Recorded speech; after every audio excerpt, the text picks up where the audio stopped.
Dun dun, and we're live. Yay! It's working, allegedly. Allegedly. Let's hope it actually works for the whole stream.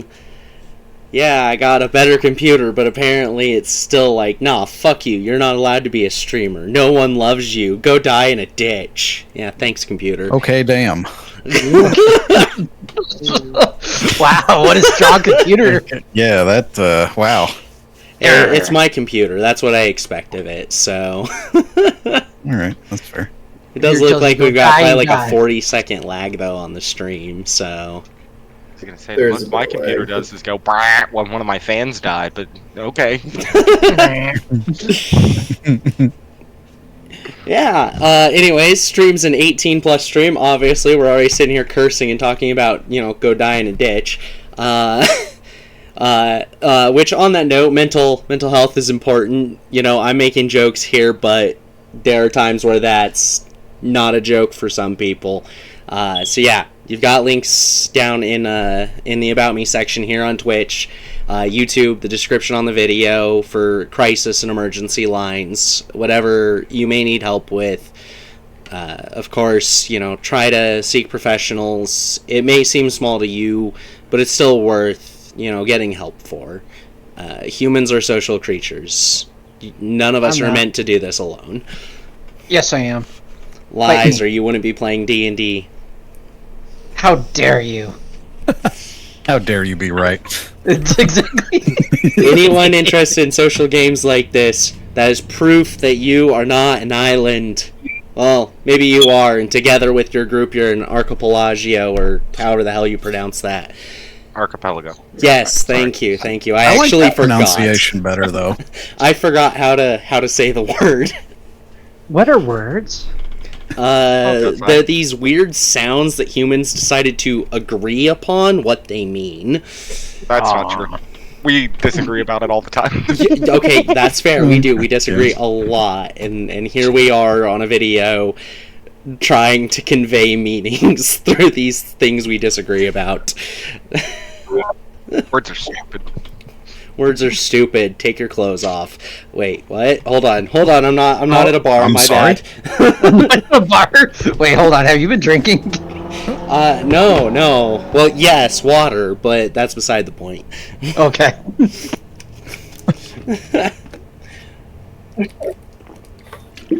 Alright, we should probably get started, though. So, last week we were missing Deuce and Dylan, whose characters decided to go off and take a slightly different path up the Highroad instead of directly traveling on it with everyone else. Just because we knew there were split forces for these demons in the forest. A little bit into the day's travel, just about like 2-3 hours in, the group we were following, everyone that was here, they, brain function, please, encountered the first group of demons. They had set up a proper scout party sort of thing with Twilight being a giant eagle and looking for any movement in the forest or anything like that. She went down, landed on a branch next to a crow that seemed to legitimately be, legitimately watching the demons that were there. They tried to set a trap where they set up camp, lured the demons back. That did not turn out so well because, well, it turns out that one of the demons, at least, had telepathy and immediately reached out its mind and pinpointed where the group was by doing so. Fight ensued. Wasn't the most difficult of fights. There were some good blows landed, but ultimately the head of that little group, a bearded devil, was knocked unconscious, and the nightmare he was riding on ended up escaping with him still on board. Flew way down the road, way faster than the scouting party of Tempest and Twilight could keep up. Not exactly sure where they are out that way, but they were clearly going further down the road, likely to meet with upper management, the Merilith. After this, everyone found themselves standing in an office, Census Bureau, from the information that could be gathered, where an Aasimar, who was also the archpriestess of the Church of Creation for the area of Invictus Terra, the capital city of the Hun Republic, was discussing with a confidant how to handle a apparently illegitimate offspring with a halfling in the area. Through the process, discussing Twilight, could that be you, and what happened to Twilight in her youth, you all inadvertently gave the Aasimar in the room the idea to go drown her child in the icy waters north of Eldwin, which lines up with what happened to Twilight when she was younger. The only part that was off is this child would have been born 10 years almost before Twilight allegedly was. To which there was a theory posited that she was essentially cryogenically frozen and came back to life when the Hermit found her. Amongst the other information found was looking through the various paintings on the wall of the deities. It was noted that the Hermit strikes an eerie, almost, resemblance to the god of life Tatali. And there was also documentation about a kind of joint project between the Church of Creation and the Archmage colleges, or the various wizard colleges, not Archmage colleges, where they were going to send an Archmage to work together with the Church in searching the remains of Acrid's territory. Nick's name was on there, but it was crossed off with a note about how they had left the college altogether to travel with a Warforged. And instead, Wilfred Goldrudder had been chosen and was supposed to be on his way to meet with this Aasimar at that time. Everyone kind of came back, and they found themselves in the House of Cards, where the Hermit had a little bit of an, oh my god, thank you, you're not, gone, our world's not going to be destroyed, because everyone got bored. And yeah, it seemed like probably about 8 hours had passed. No real progress had been made down the road because of this, but you all were in the House of Cards with the Hermit and Mecha Gojira, who had not been present in this weird stuff going on with the flashback scene. That's where we left off, was the next morning. But we actually probably should reel that back a little bit. With Pious and Nick, the two of you had been off exploring, you hadn't really found anything, and you were basically supposed to meet up about a full day's travel of 8 hours down the Highroad. And you got down there, and even after an hour or two of waiting, you do not see signs of your comrades. They have not made it to where they should be, and you kind of went up and down the road just to try verifying, and indeed, they are not where they are supposed to be. How would the two of you handle that issue? That they're not there and they should be there by now? Yes, they should have been there about 2 hours before this point. They are 2 hours late and there's no signs of them. I really wish I had a flare gun attachment. Maybe someday. At that thought, you hear a little familiar voice whispering in your ear, Pious. I could sell you one. Sorry for the delay, but your friends actually had asked me, they've already paid in advance, to come get you a couple of items.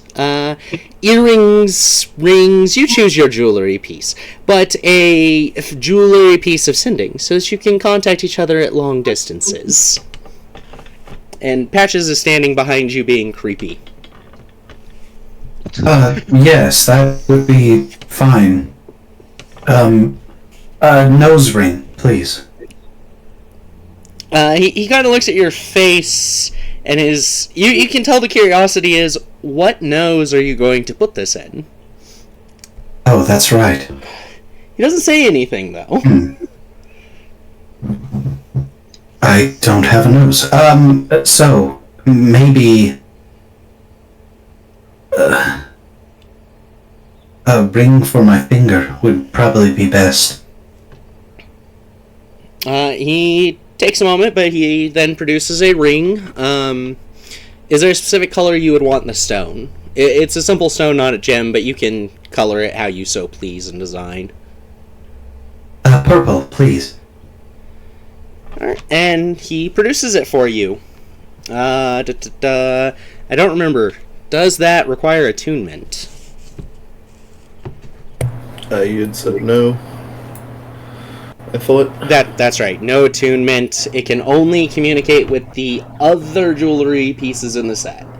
So essentially, only your own group. Of course, Nick, one has already been paid for you as well. Okay. I'll do a helix piercing, which is the piercing through the top of the cartilage on your ear. If you don't mind. All right. Nice. Do you have any specific coloration or maybe metal for the jewelry piece itself, like gold, silver, steel preference? We'll go with white gold. All right. Yeah, and he is able to produce one for you as well, for you to use. And then he kind of fades off, having fulfilled his end of a bargain that apparently happened hours ago to get all of you this jewelry to communicate. All right. Pious, you want to do this for me? Because it's a weird angle to do myself. Yes, the hands aren't that steady, but I will do my best, I think. Sorry in advance. Okay. Alright, so we're doing a piercing right now then. Yep. A cartilage piercing, too. Those things fucking hurt. Yes, they do. So, first things first, is I need to type correctly. No tattoo gun built, or tattoo, piercing gun built into your hands, Pious, so Damn. go ahead and just roll a dexterity check for how clean it is.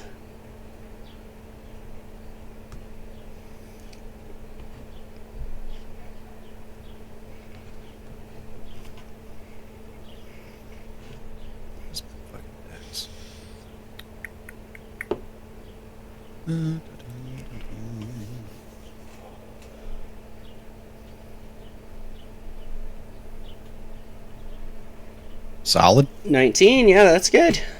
That's good. That is above average. Not that you're a professional or anything at this, but you're able to do it with relatively minimal pain, so that it can get properly inserted into the piercing and the cleaning can be maintained without possible infection. No type of magic will be required to fix it.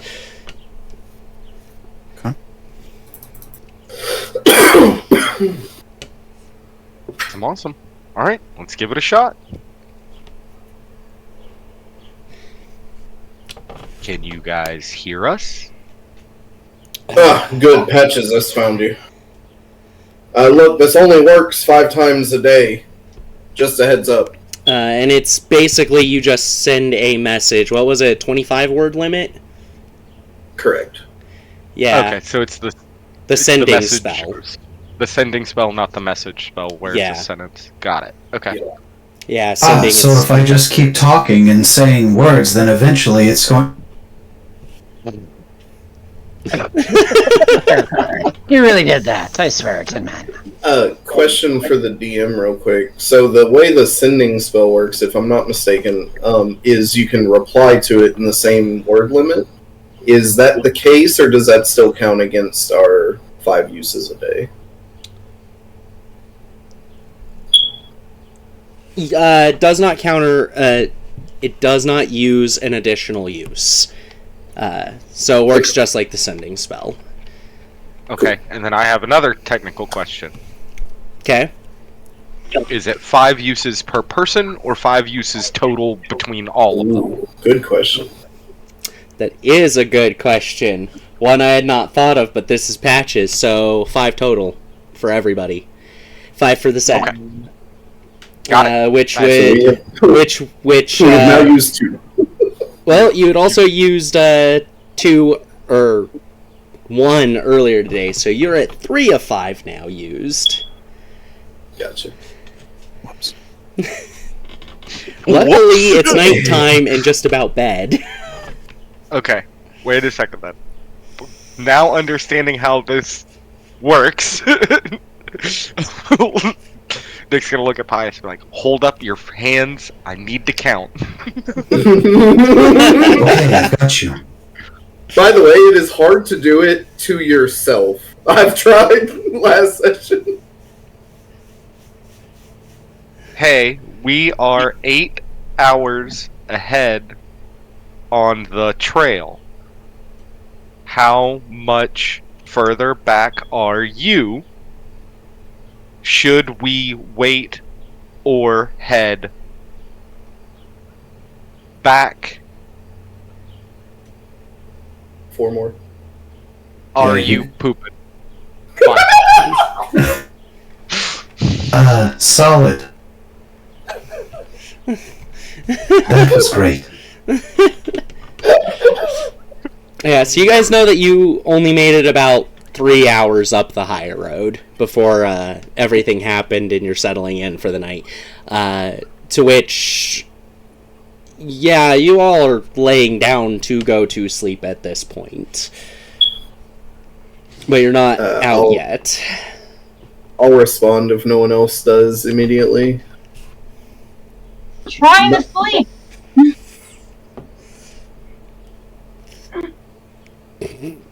Oh, Okay. got 1 use left. I used our last message. Yeah, how far along did you say we were? compared to them? Roughly 3 hours. So we're 3 hours behind them, or we only made it 3 hours? You only made it 3 hours. You are 5 hours behind them. Okay. Yeah, she wasted that.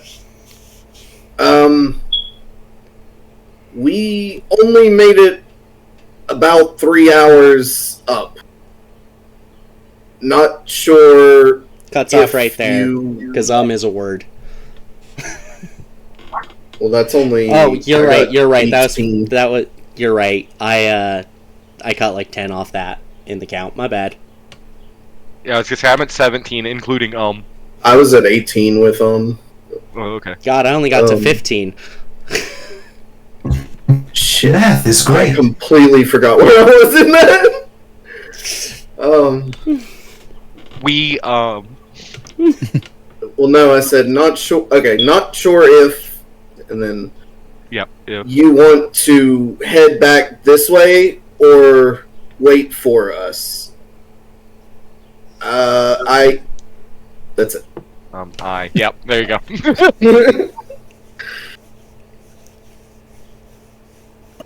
Well, that sucks.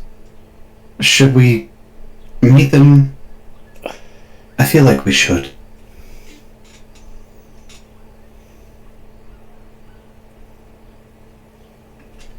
Okay, and then it would cut off because you waited a second. You were sending that back to him.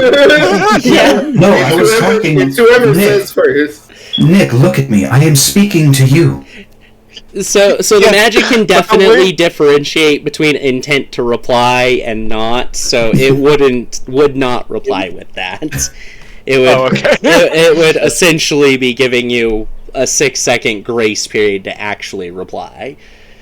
So Pious has if I know said that that, we and a can- reply needs to happen now. Okay. We will stay the night here for now and potentially meet you halfway. Is halfway 1 or 2 words? 1. Yeah. It's a hyphen. You're a hyphen. Compound words. Yes, compound words count for 1. Those are dumb Is words. that all Don't you're talk saying? about those. Yeah, that'd be all I would say. I don't have more to add. Okay. that sound good to you, Pious? Crash here Yes. for the night. And then Yes. technically, you don't really need sleep, No. and I only need 4 hours. Oh. We could just make our way back now. I can see in the dark. You can't. I can. Maybe. Oh, that's right. You got night vision. I have the goggles. Yeah. Fuck it. Still think- Let's go. I think staying here might be a good idea, though. I don't want to get jumped in broad, like in the middle of the night. That sounds like a bad idea.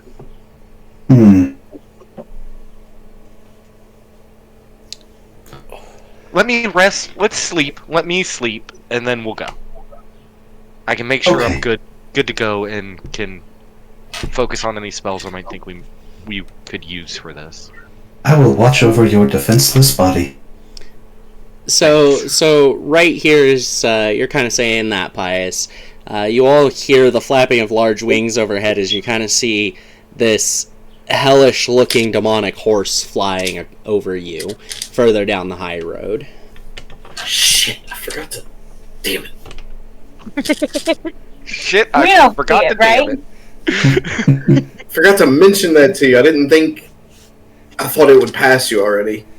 Damn it. Word. Yeah, and of course you two didn't know about the demons. That's part of why you split off the way you did. But you're seeing one of them from one of the groups fly overhead past you. Okay, yeah, I would definitely.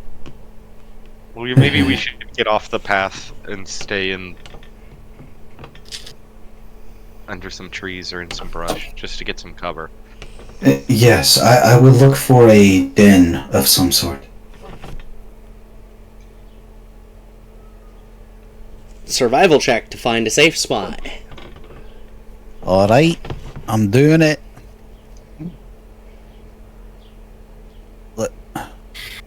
Shit, where's my survival at? Boom.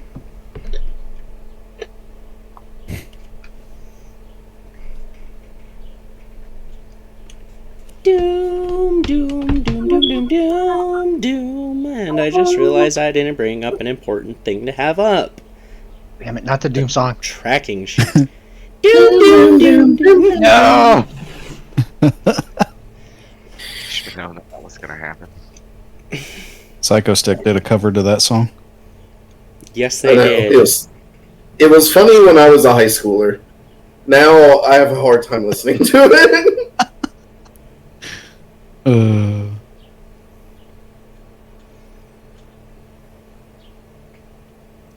I got an 11. Got an 11. Jesus Christ. Ah, No! It was me! I was the turkey all along! So the safest spot you kind of find over a half an hour's period doesn't necessarily look any more hidden than anywhere else, but at least there's tree cover above. It's a slightly denser part of the forest. That'll do. that'll do, pig. Alright, we'll make camp there for the night then. Yep. Doom! Doom upon you all! No, actually not, because 82 was rolled on the percent. Oh, So no doom. So no Doom. No doom. Thank God. No doom tonight.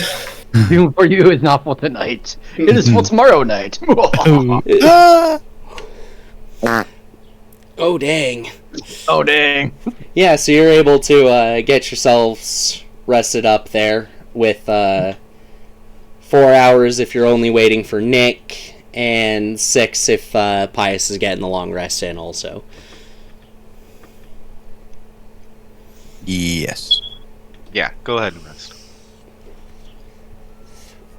Alright, so 6 hours pass, everyone else is still 2 hours asleep.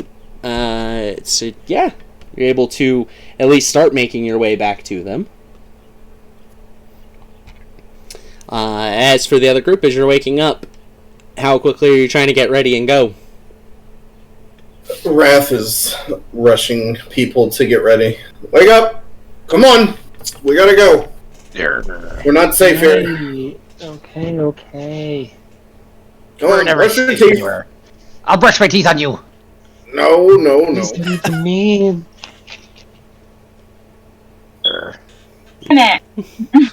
Alright, it still takes You can't y'all... walk, get on the carpet. It still takes y'all about, like, probably 30 minutes to actually fully get up, dismantle everything. Rather quick, since it's just a house of cards, but you got at least one person in the group who is slow to get started in the morning, so... it does take about a half an hour. While we're getting ready, as I'm trying to get everyone awake and everything, I do nudge my little pseudo-dragon friend. Hey, do you think you can go ahead and maybe link up? Show them, we're on our way. Yeah, he agrees to do so. Thank you, my friend. And I give him a little bit of dried meat that I have. Swoosh, he flies off ahead of everybody, because pseudo-dragons used to waking up in a rush and getting moving. They are little and things prey on them. True. Okay. Doo-doo.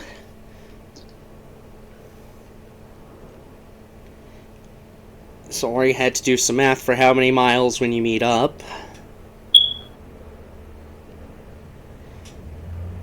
Alright, yeah, so it takes about 2.5 hours from there to meet up, so it's about 9:30 in the morning when you all finally regroup on the high road. There they are. Oh! Oh, Glad to see y'all in one piece. Yeah, it's fairly Oh. boring. Yes, we didn't see shit until we saw the giant demon horse. Oh, shit. Forgot. We forgot to tell you about that. Did you happen to kill it? It should have been pretty wounded. No. Damn. We Waved as it didn't flew really away. want to. Yeah, I mean, fuck, if you saw that thing for the first time, would you try to attack it? No, probably not. I was just really hoping that, being as wounded as it was, maybe you'd have noticed and shot it down or something. I'm not blaming you or anything, I was just hoping. No, that's a fair assessment. But no, we did not. We fucked off. That's fair. Also, I'm very squishy. Yes, I can only protect Nick so much. That's true. And then he pats his head as he says that. And Nick dies from damage. Nick No, dies from your friend. 1d4 gratification damage.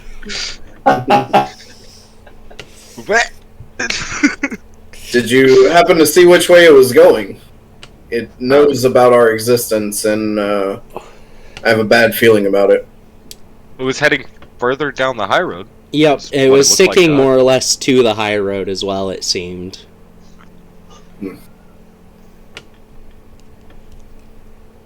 Well,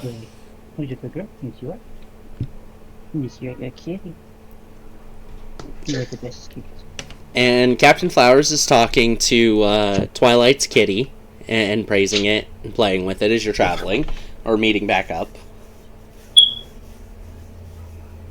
Alright. and I start going into detail about everything that happened to us after they split off from us. About the Asmar, about the... Nick, what... You were on a list that we saw in this tower, in Invictus Terra. When was the last time you were there, or around that area? In contact with anyone there, maybe? That would be before Acrid, right? Yes, it would have been before Acrid the last time you were there. I'll let you make any judgment calls you want about if you were there or not. Oh, no, we did talk about me going home for a short period after Acrid before I got settled in Pallet. but that was just a quick little, like... Yeah, the last time that you would have probably would have been related to the colleges. They do work with the churches from time to time, in particular with any possible artifacts that are divine in nature or related to some type of mythos. Yeah, it would probably be getting the colleges and getting it set up in touch with some of the more powerful, like, people that I was aware of on the astral plane, and doing those, like, handshakes to get everything set up to where I didn't have to babysit. Yeah, you probably would have met with Trebon Dendrick. Probably the first time you encountered Pixie, but you may or may not have actually remembered that in Palette. And you also would have met the various heads of the churches as well. Yeah, who I probably knew of, but didn't bother, like... Yeah. Meh.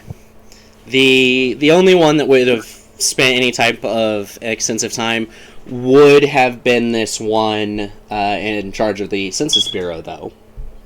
Just because she would have needed to know whether you were moving there or not. She makes people's business her business. But I'll let you decide how that is. Yeah, but to answer your question, Rat, the last time I was there was... I didn't hang out long after we took care of Akron. I just kind of hung out to get stuff set up between there and my home to kind of help them get into a better place, rather than being all like, we're evil necromancers, and make it more of, like, productive. Well, that makes a little sense, as there was also notes about the Immortuous Constium? Castellum. Does that sound familiar? Castellum? And them searching it, as well as your name, the list you were on was for candidates of Archmagehood.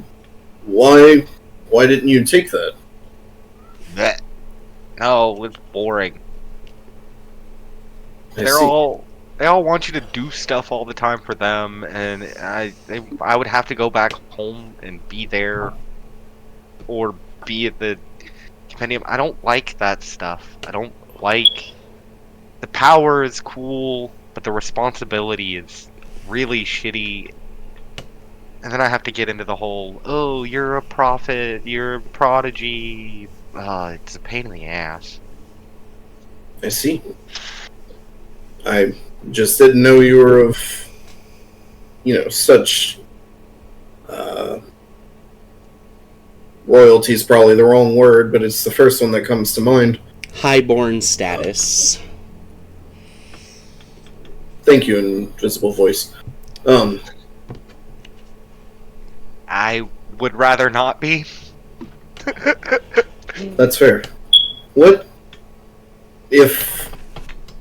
Because I imagine the seat of an Archmage comes with power. And if power is not what you seek, then what is?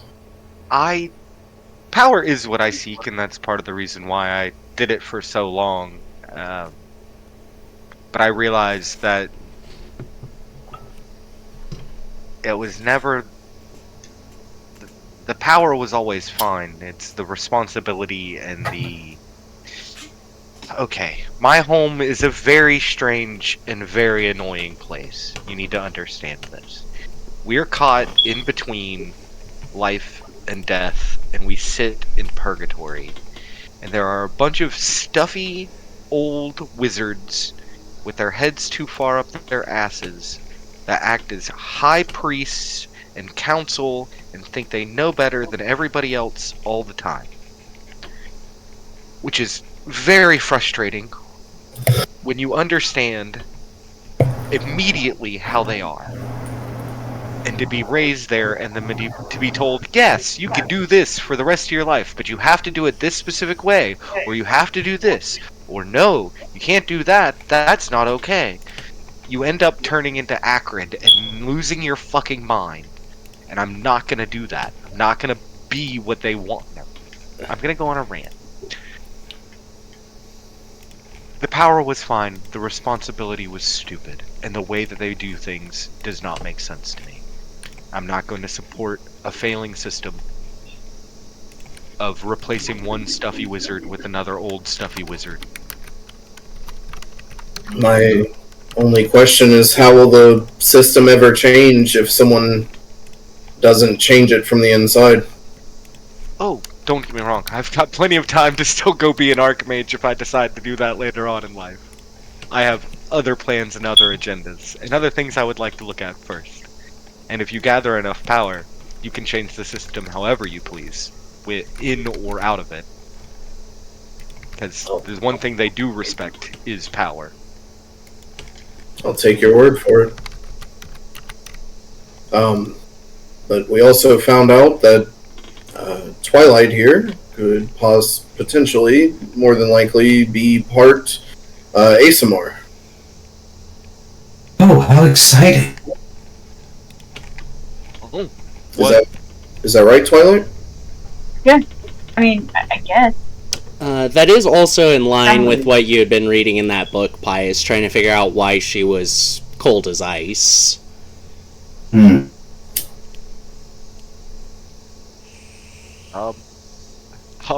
Okay.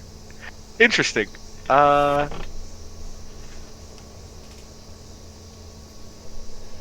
actually switch to Celestial. Like, do you understand me right now? Me? Yeah, if I speak in Celestial, would you understand it? No. No? Basically what came No. out of your mouth was gibberish to her. I heard it. Pretty gibberish, but gibberish. I know you understand every language, Pious. Now you're just rubbing it in people's faces. You would do the same thing, Nick. I would do the same thing. I am literally a walking encyclopedia. This is great. And for If anyone who someone's talking doesn't know shit, I can hit Celestial, yeah, they're pretty words, but the two of them are just having a conversation that you don't understand.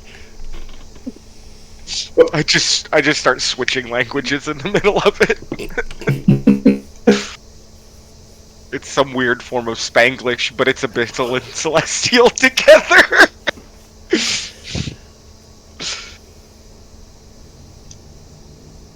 I guess I turn to Raph and go, what the fuck is he doing, Raph? Wrath just mutters a curse in Primordial. I'm going on.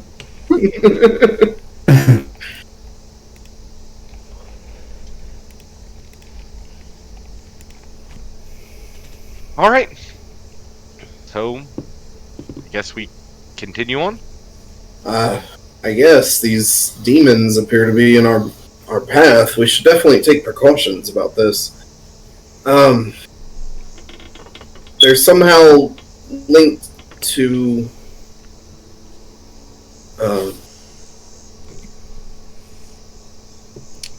I'm not sure if they're linked to the Canehursts that are Kinehursts, but Tempest, you mentioned that they were somehow linked to you, right? Or am I remembering this incorrectly? Tempest, the link would be that demons attacked the Kinehurst family that you were a part of. That would be the main connection. Yeah, that. Yeah, when demons attacked the kingdom and all that, they were after the dagger. The dagger that you hold now. Oh, right. Right. That's right. You witnessed that. Sorry, my memory's a little fuzzy after the whole teleporting back to the House of Cards thing. It's okay. So, yeah. But yeah, let's start walking and we'll discuss what we should do about all of this. I mean, it seems like all of our pasts are coming back to haunt us at the moment.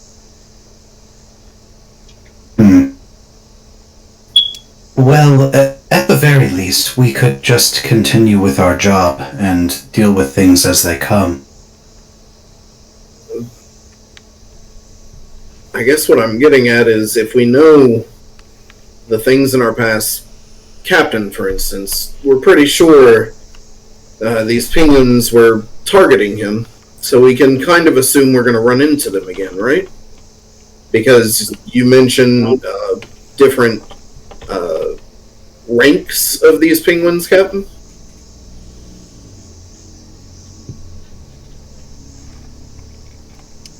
Oh, did Captain fall asleep? Try to speak in a different language. Oh wait, Why hold on, is the he's muted. captain's mouth moving? But he's not saying anything. Because he can't I think- understand the language. I think he licked his rock again. Oh, that damn rock.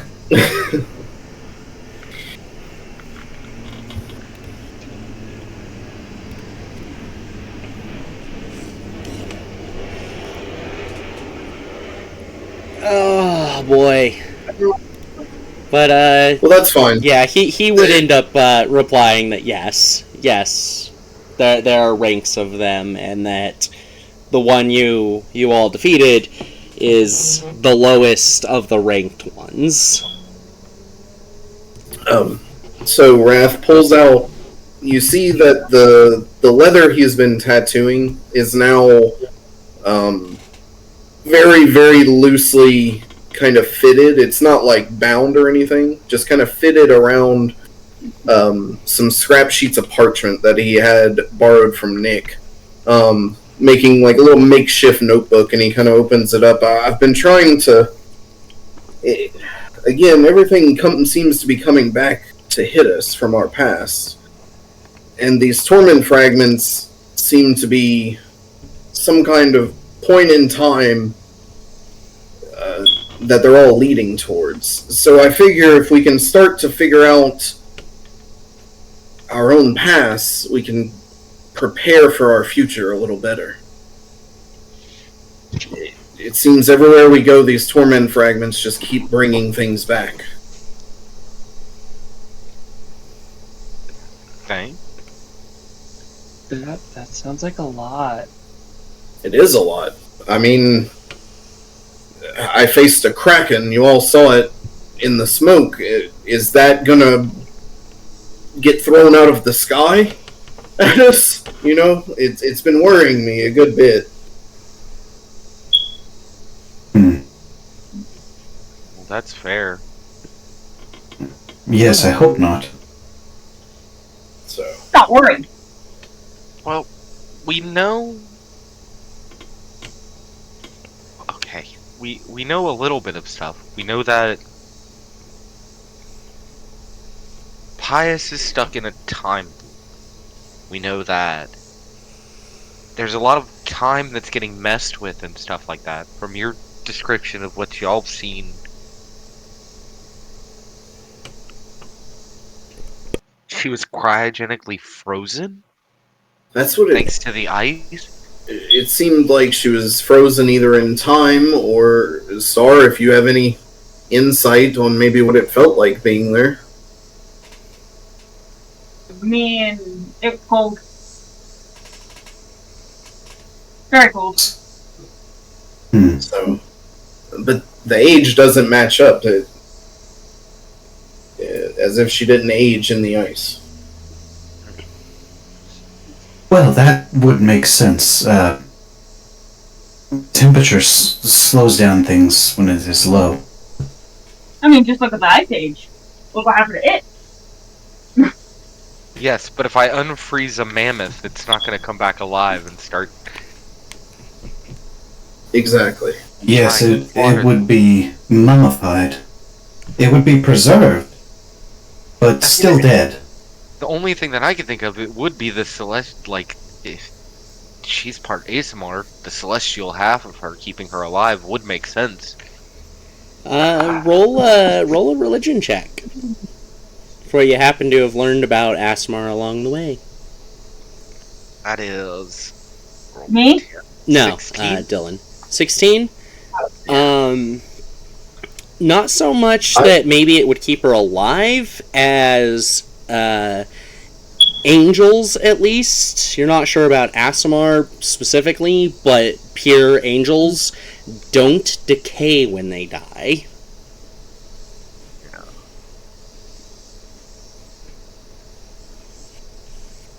So it'd be the combination of not decaying and being stuck in like a reduced heart rate kind of situation.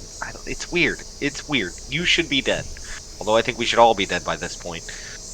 But There's frogs that in the colder regions I've sailed to get away from people like Flowers over here. Or well, no, he wouldn't hunt us, but the pirate hunters.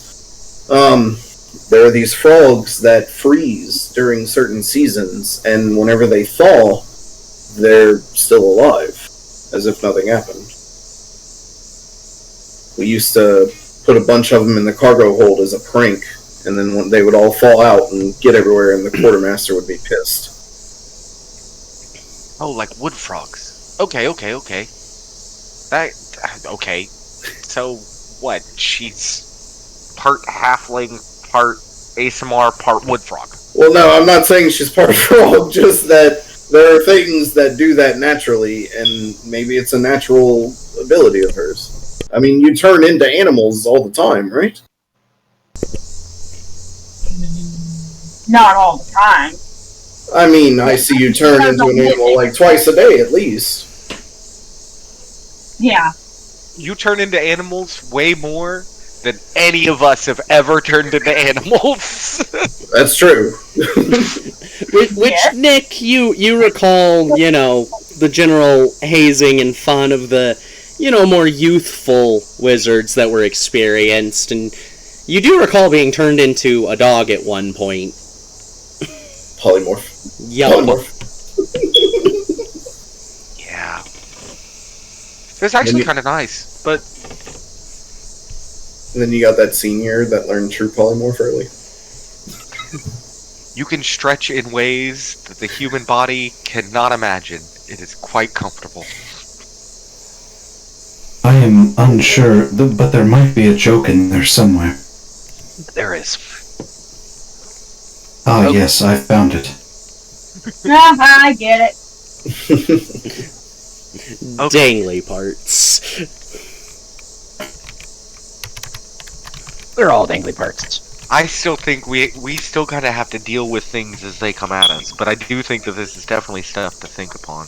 Well, the reason I bring it all up is if these demons are the same ones that attacked your home or your family, then maybe Tempest, I'm talking to you, I'm sorry.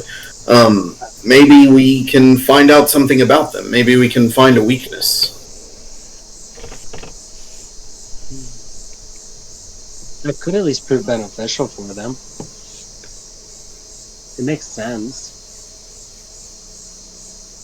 So the next step would be to figure out what we know about these demons, and I thought maybe your book might come in handy, Nick. We tried to look up the demons before in my book. Did we? Yeah, because I was looking. I tried to look up. You looked up the what kind Maluviette they were. specifically. Yeah, I looked up what kind they were. Did we get a name from them when you were fighting? No, I'm not sure we did. We only ran into what seemed like underlings. I would need something. I think I would need something more solid to go on. Well, maybe we can look by description of at least that one that flew by you, the fiery horse demon. And then the other one was bearded. He had a large beard on him. Those are the two that survived. You all, everyone except Captain Flowers, you also notice there's a very thick-looking raven that happens to be flying overhead as well. Is it a short joke? No, it's just a perception under 15 joke. It's a low perception joke. Oh, I see how that is. Oh,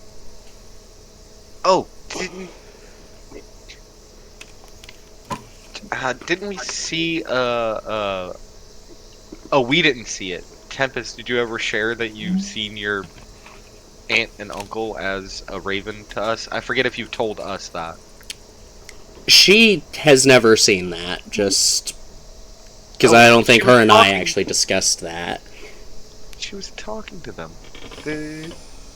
What? That was in a vision. Wait, yeah, it was, huh? Yeah, that I wouldn't know that if you've never said it. Like, there's no way I would know that if Right. it wasn't mentioned somewhere in our camp. Right? My brain just got it all turned upside down. I'm going Fresh Prince of Bel-Air all of a sudden. Nick, super intelligent. Dylan, a complete idiot. There's no way.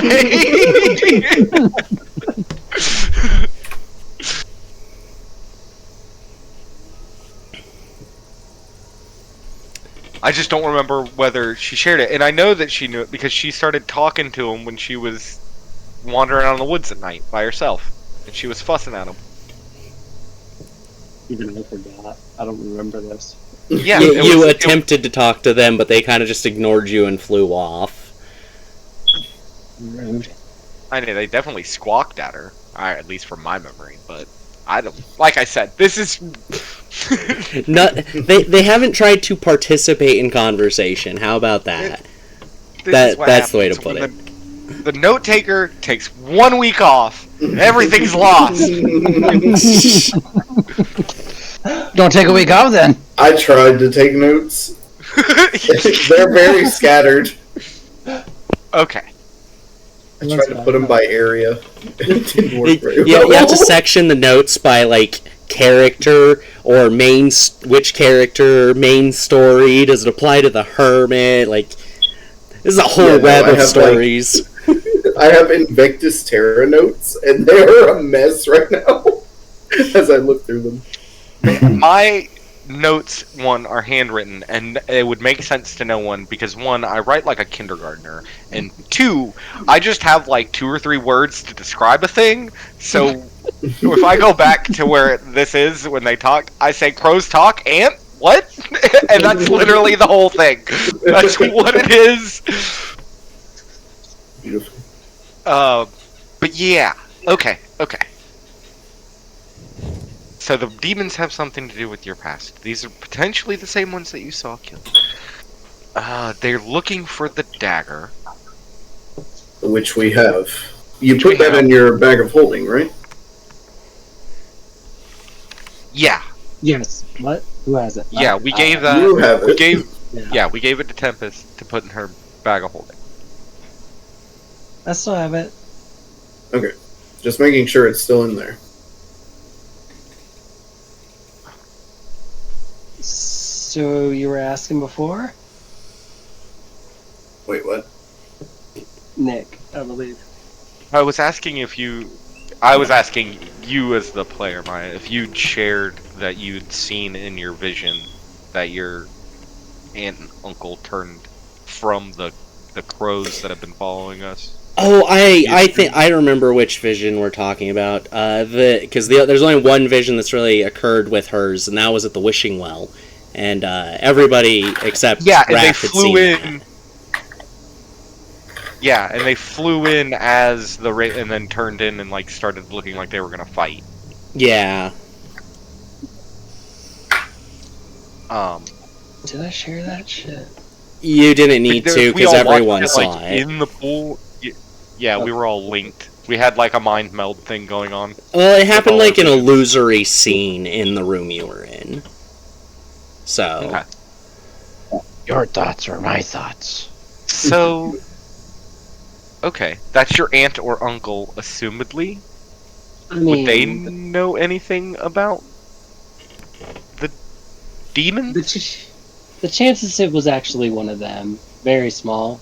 The chances of them getting to talk, even smaller. The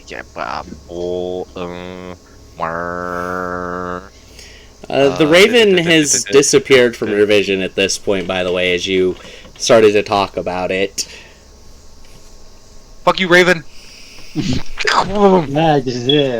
scanned the area very thoroughly to see if it's still listening, just hidden. Go ahead and roll a perception check. That was a good test right there. If that was actually my aunt, she probably would have kicked your ass for saying that. Hell yeah, let's go. At least it would be 19. something. 19. 19. Yep. Roll 1d20.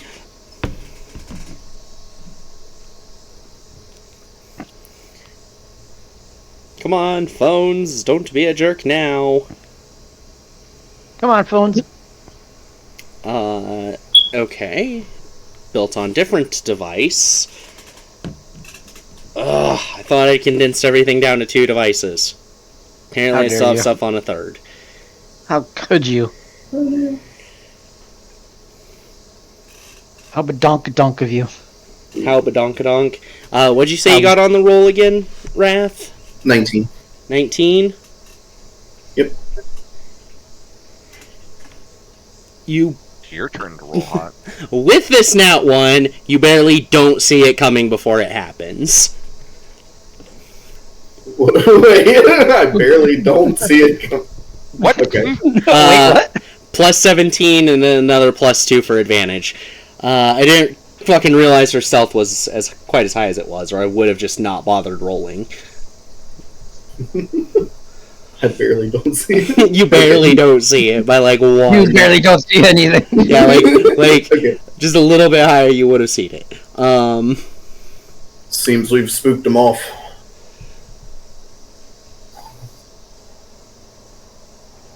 Okay. Not quite. As you're looking around, just the whole seems we spooked them off. Nick, you find a fist in your face.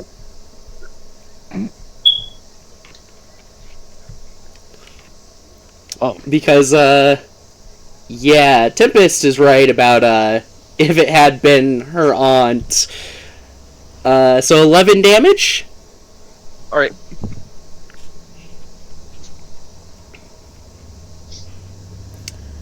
Yeah, so you all, of course, see it at that moment of impact. Her standing there.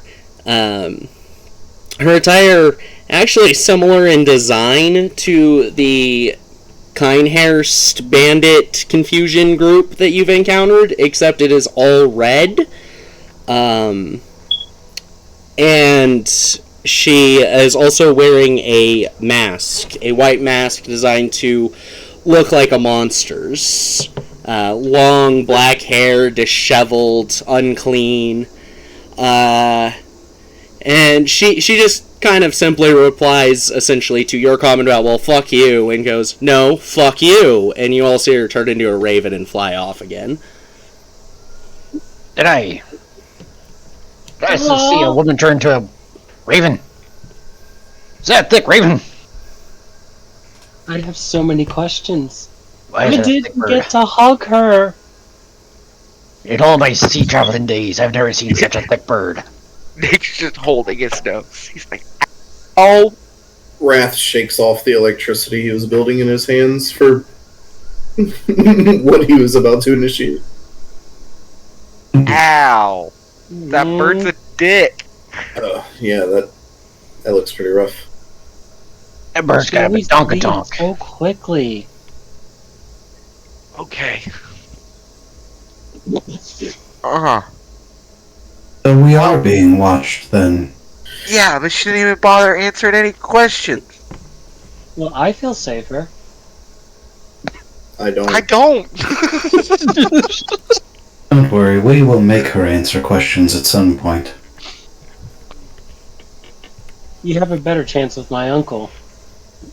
But he's usually drunk.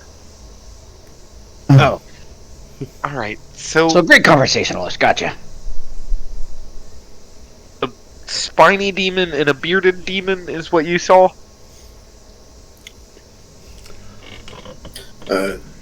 Not So maybe there was spiny. I don't. the all horse the other- demon isn't really spiny, but horse demon, bearded demon, the imps were easily recognizable as imps. Pretty much everyone knows what the fucking imp looks like.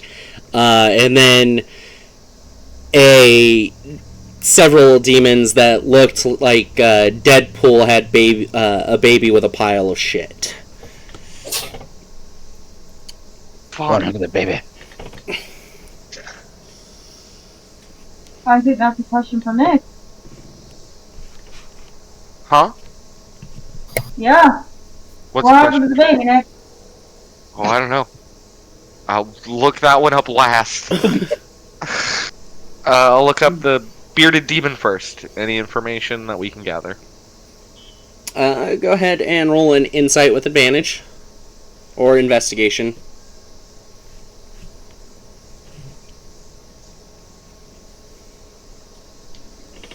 Investigation with advantage. That is a nat 20 for a 29. Alright, yeah, you're good. You find a very thorough entry in one of the multitude of demonology books out there on the bearded devils. They don't tend to be very ranked. They're not super powerful, but they definitely tend to outclass like recent centers who have gone to hell, or even naturally lower ranking demons. They've had some time to be around. They're usually well trained in a fight, and their beards are an extra appendage. They're not actually beards. It's kind of like an arm, almost, with poisonous barbs on it. They also have telepathy, like quite a few higher ranking demons out there as well. They're naturally inclined towards aggression and picking fights, which is typically why they don't actually get higher rank than they are.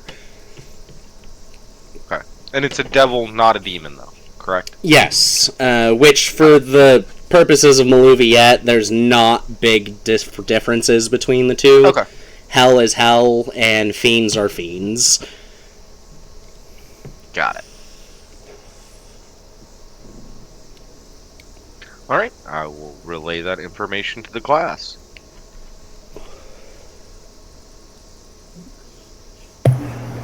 Any known weaknesses? You said they're very aggressive. Maybe we can lure it into a trap pretty easily. Although they did have that telepathy. Yeah, Nick, you are free to pull up Bearded Devil and just kind of look over its information. You got high enough to know its strengths, its weaknesses. Okay. But it's usually shrugs off cold, non-magical, non-silvered weapons, completely immune to fire and poison. It can see quite a distance in the dark. It has telepathy. Magical darkness does not prevent it from seeing. Yeah, it's got devil sight. Steadfast, can't be frightened. Not a whole lot of weaknesses other than its intelligence. So it's physically very strong, but its mental capabilities are quite low. Yeah. Oh, even better then.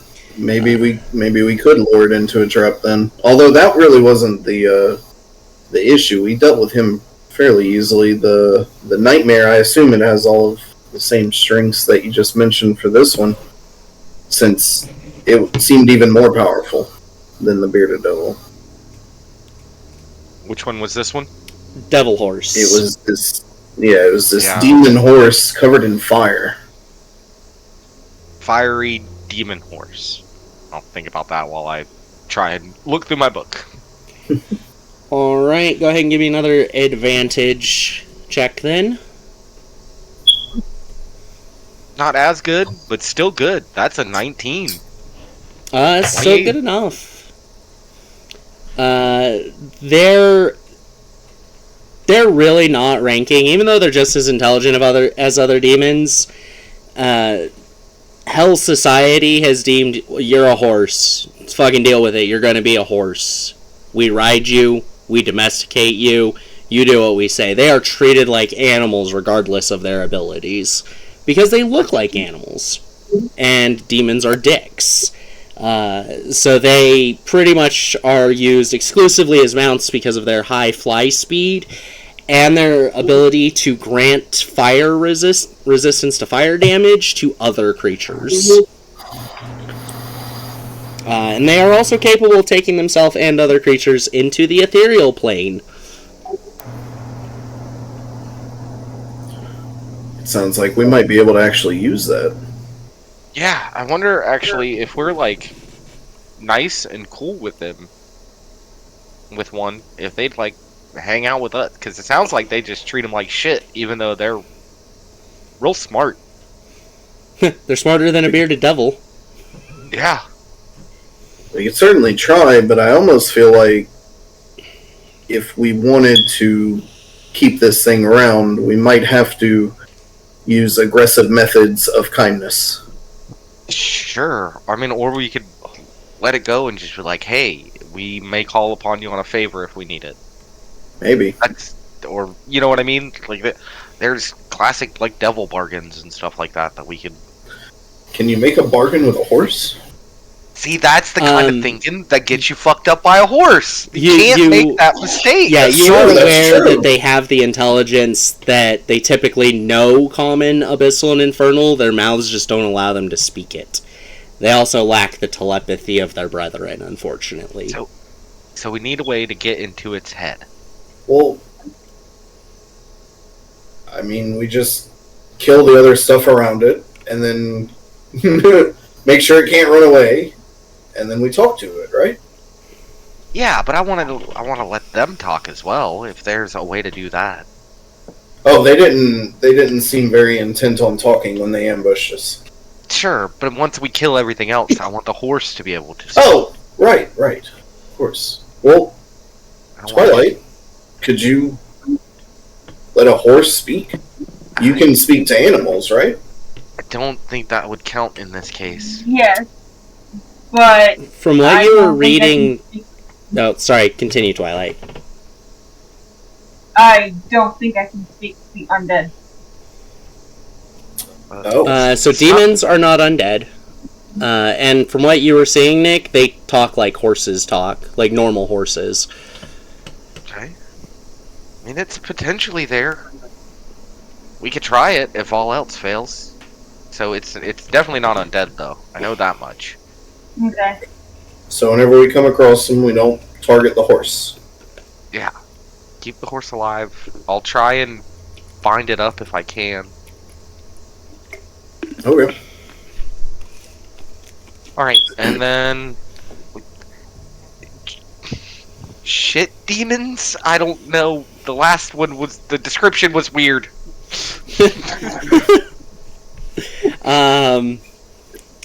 I'm sure with everyone having been able to actually look at them, like, describing more specific details would help you better than my description. So you can go ahead and roll it a normal check, because it's advantage, disadvantage.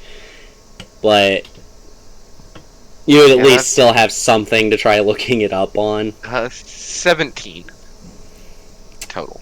17? Yes, you do find the information on it. And, of course, I need to not double search. That's helpful. It is called a dretch. Which... Yeah, pretty much, like, they have the same kind of resistances a lot of demons do. Cold doesn't really affect them too badly. Neither does fire, lightning. They are immune to poison. They have minor telepathy, like, just kind of naturally. But their biggest thing is they are just gross. They're super gross and can just belch out a poisonous, noxious cloud. Which everyone got to see firsthand, and Twilight got to be in the middle of. Okay. But dretches pretty much only happen when a naturally gifted psionic who dies before developing their abilities is sent to hell. There are no known natural dretches. They are exclusively sinners. Right. Okay. So that's what we've got. It is called the Dretch. It's big stinky. It was. It was indeed. Ramazzo. But yeah, that not a whole lot of weaknesses on these guys. It seems like mostly don't use cold. That's what we've got. Or fire. Yeah. Yeah. No cold, no fire. You do notice a recurring No pattern in the various articles. Demons, it is basically unknown of a single demon that resists like holy damage, radiant. There aren't many that are weak to it, but there's almost none that resist it as well.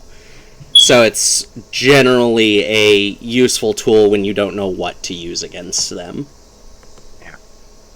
That is where I come in. You are a useful tool. That's. I am more than that. I am pious, you fucker. Get him, Pious. Grr. Are you sure? They're very squishy. I can take it. Okay. Punch. Punch. A real punch or just a playful punch? No, just a playful punch. Alright. No rolls needed. I fall down dramatically. Just like super fast, and then when I get close, it's just like, just like a tap. I'm gonna cast Levitate on myself and just jump backwards and let the gravity take me. Oh, for heaven's sake. Aha! I took care of you, rascal. I'm blasting off again! I throw a rope up to Nick. We're in the hold while we continue to walk. So I now have a Nick balloon, if he allows. Yep. Oh, that's what D&D is all about, baby. Nick balloons. It's all about turning your party into rock tumblers and balloons. Absolutely. We do great at parties. I think that's why they call it a D&D party, isn't it? Potentially. We get hired to do kid shows. That was our whole thing. These assholes showed up. Yeah, your travel goes fairly easily through the day. You don't notice anything crazy happen. There's no real signs of anything following you. There's not really anything that happens despite knowing there are demons coming after you. They just don't.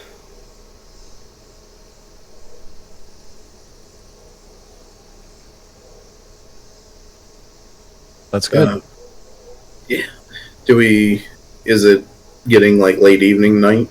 It's about like 4 o'clock. You have been on the road for roughly 8 hours at this point. But there is still daylight to burn. We did lose some time trying to meet back up. Our fault, of course. Maybe we should burn maybe 2 more hours before we set up camp. 2, 4. Try and make a little bit more progress. That's Yeah. fine with me. Yeah. Everyone cool with that? Grr. Alright, Constitution saves. Well, fuck. Forced march, begin! Well, fuck. I gotta reset my computer, I guess. It like totally went black. Uh-oh. That's not good. Well, you do that, and I'll roll your roll for you. I got 14.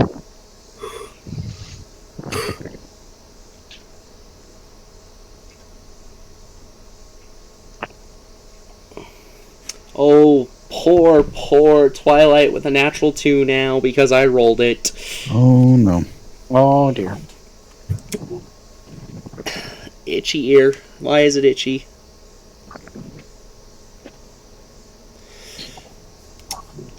Okay, so Tempest, you still need to roll a Constitution save. And Justin, are you rolling a real die then? I rolled 14. 14. Anyone who rolled over a 10, you're good. Oof. No exhaustion. I had a 13. Natural 4. Thank God my Constitution. Twilight and Solid. Tempest, though. Actually, Twilight's probably going to want to roll lucky on that, because that just looks bad.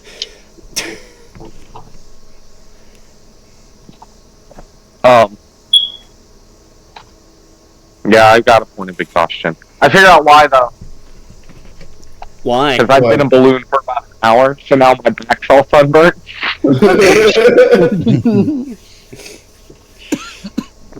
Alright, so that means Nick and Tempest are the only ones who got 10 or lower. So yeah, the two of you each pick up a point of exhaustion, and like you can feel it. You're tired. You're a bit sluggish. Eyes are a little droopy and all that. Like, you're sure you could push on, but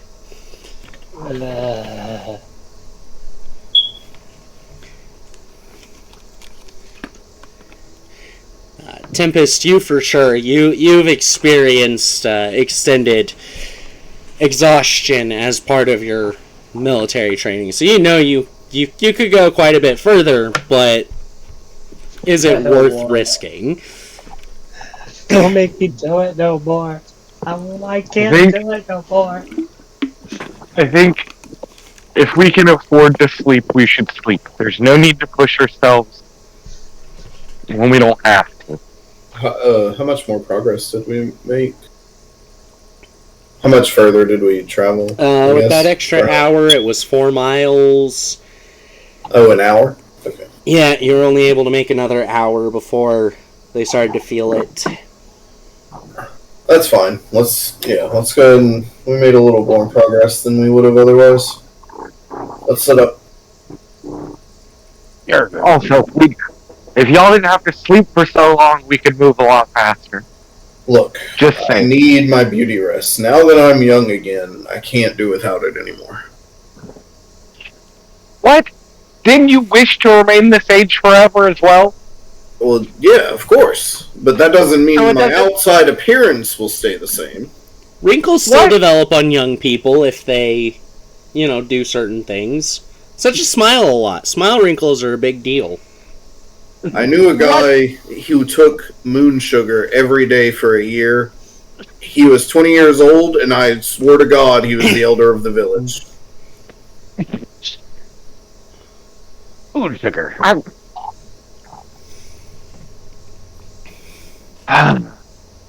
Why didn't you wish that you never had to sleep again? Or don't have to poop again? These were better wishes what we got. And take away life's smallest, greatest pleasures. I made the wish on a whim, okay? I didn't think it out very well. Captain Flower's in here with life's little pleasures, plural, in reference to sleeping and pooping. I'm glad Captain Flowers enjoys a good poop. Because I do.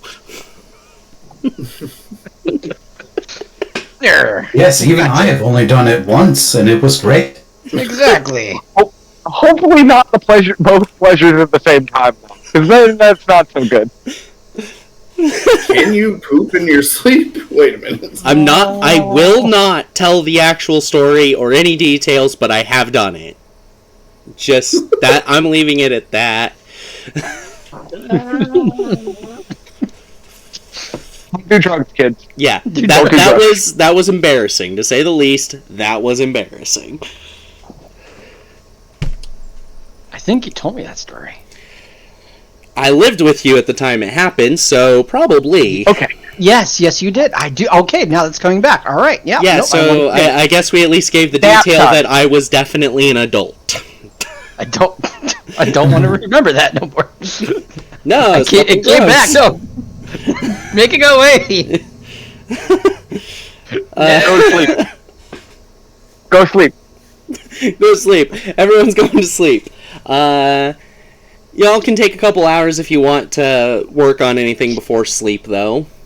Like, such as the painting, or Captain Flowers, you still have that, brass blossom pipe that you, wanted to make as well. Yep, I'm gonna work on that. Wrath will spend an hour working through his sword forms with his new Bronze Dragon's Wrath weapon short sword, before going back to, he's going to actually start trying to bind the book. Nick, can I bother you for a stack of paper? Do you happen to have some? Oh, plenty, always. A lot of stack of paper. Okay. So he'll start working on getting everything together to bind the book. If he needs to call Patches, he'll do so to pay for materials.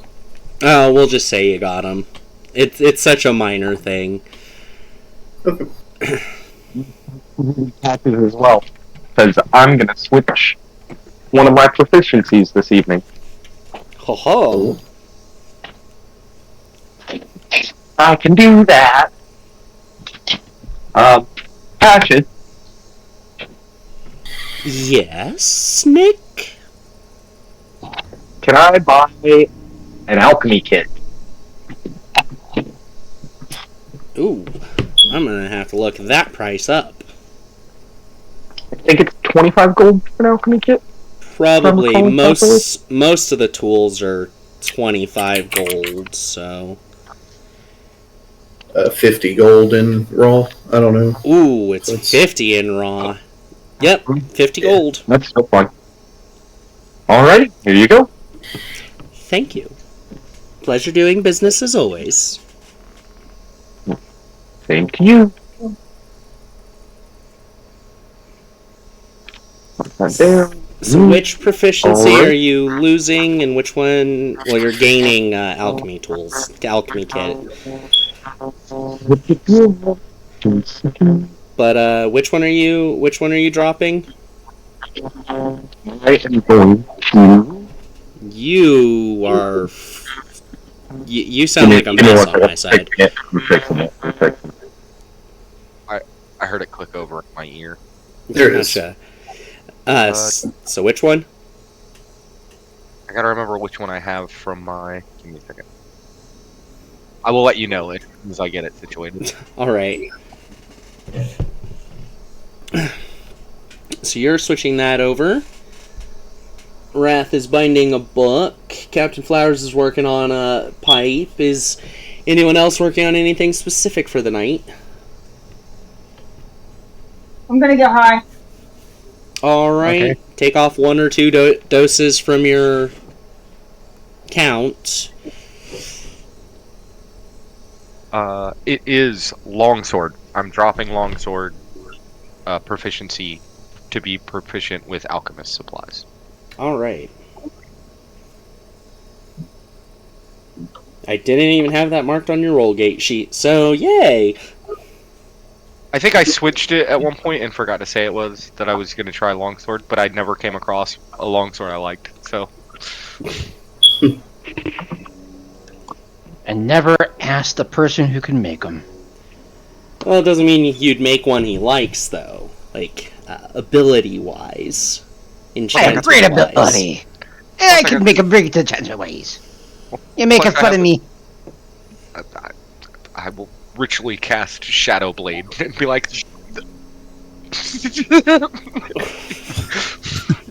and just hold it and be like, I got one. I found it.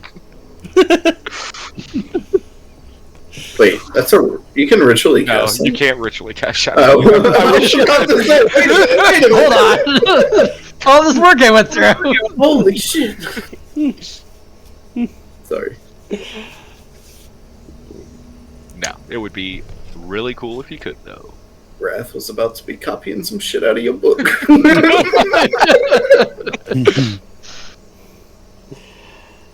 Alright. Update the day lists. Yeah, y'all can get in a clean night's sleep. The exhaustion that was gained is, of course, recovered from having slept a night. And I get to heal my 11 hit points. Wrath would take. Actually, we wouldn't be doing watches because Pious just stays awake all the time anyway. Yeah. Wrath would try to get to bed early so that he can wake up, if not the first person, because of Nick, obviously, as close to it as he can, and go out and perform his sword mantra in the morning until everyone else is up. All right. And, as well, Nick would be, because I wake up earlier than everybody else, looking for herbs, alchemy stuff, whatever I can find to try and make some potions. Do you have any particular potions in mind? Because there's like the attack vials, there's healing potions, that sort of thing. Nick likes to go big, so he's gonna try and do a potion of invisibility. Okay.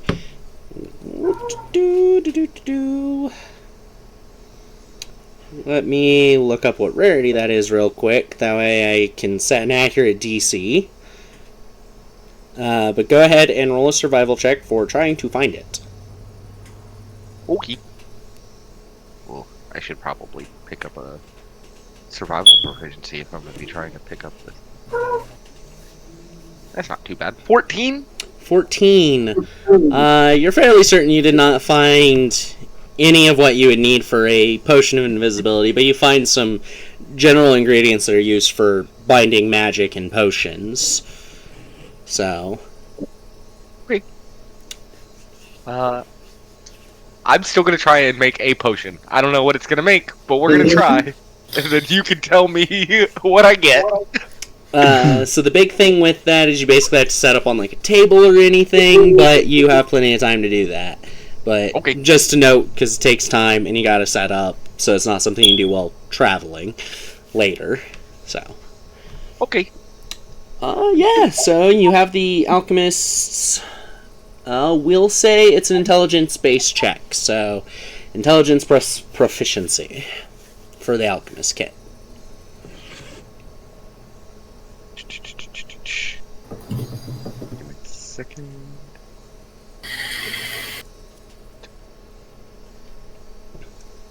Oh no, I rolled a 5. So 12, 13? 13, well enough. You kind of have the realization that, yeah, like, this knowledge just kind of flows into you, but between ingredients and the actual, like, skill level you have, you recognize the fact that there's not a lot you can make easily at the moment. So you have the choice between a tonic, the lowest healing potion, or an attack element vial of common rarity. Okay, we'll do the attack element vial. Okay, so you get fire, cold, or electricity, lightning to choose between for the damage type. Give me a second. We'll roll a d6. Make 1, 2, 3. No, 1 and 2 fire. 3 and 4. You said lightning? Yeah. And then 5 and 6 is going to be cold. Give me a second.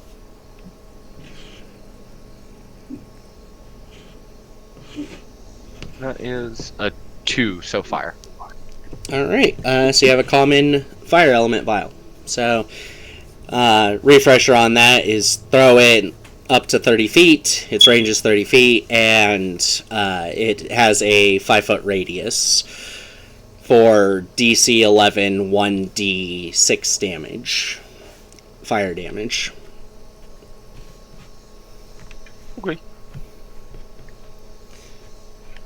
Cool.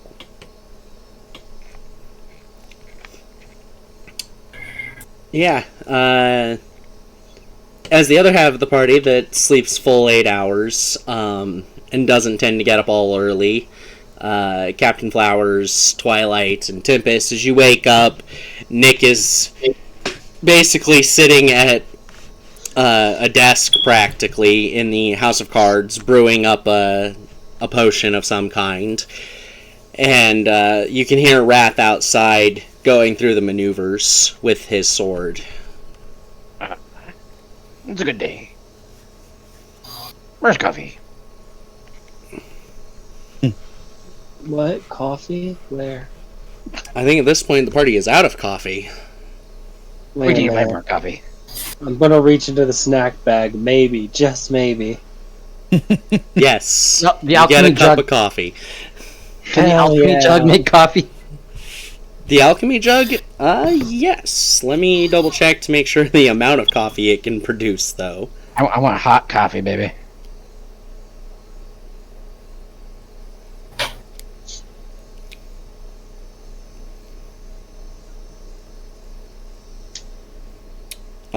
It could produce, if you use it, it produces 1 gallon of hot coffee. Hot black baby, coffee. Yes. Is that my jug that we're using? I think it's Captain Flowers' jug that we're using. It's my jug. So yeah, you have a gallon of hot coffee. That is so much coffee. I'm picturing like a milk gallon jug of just hot coffee. Just that steam rising up, baby. Yeah. Ooh. The plastic warping a little bit. Yeah. The microplastics. Thank God an alchemy jug is ceramic. Right. Yeah, everyone's able to get their day going at, a more relaxed pace, and it's 7 a.m. when it is time to finally get back on the road. Road again. The question just becomes, is there any specific way you are approaching this travel?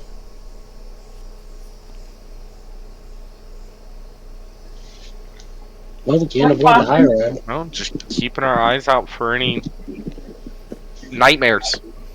Yeah, Wrath is just trying to keep as much of an eye out as possible.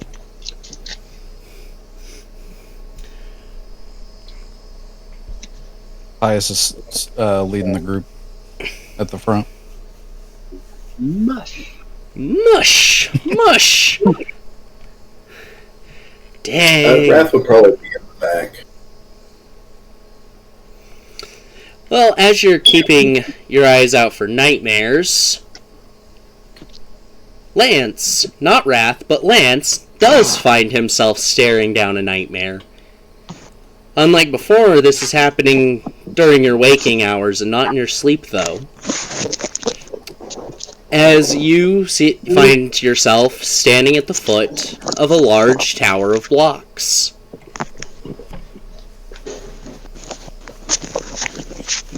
And the voice of Astaroth rings out. Oh, this is a strange time indeed to find anyone here.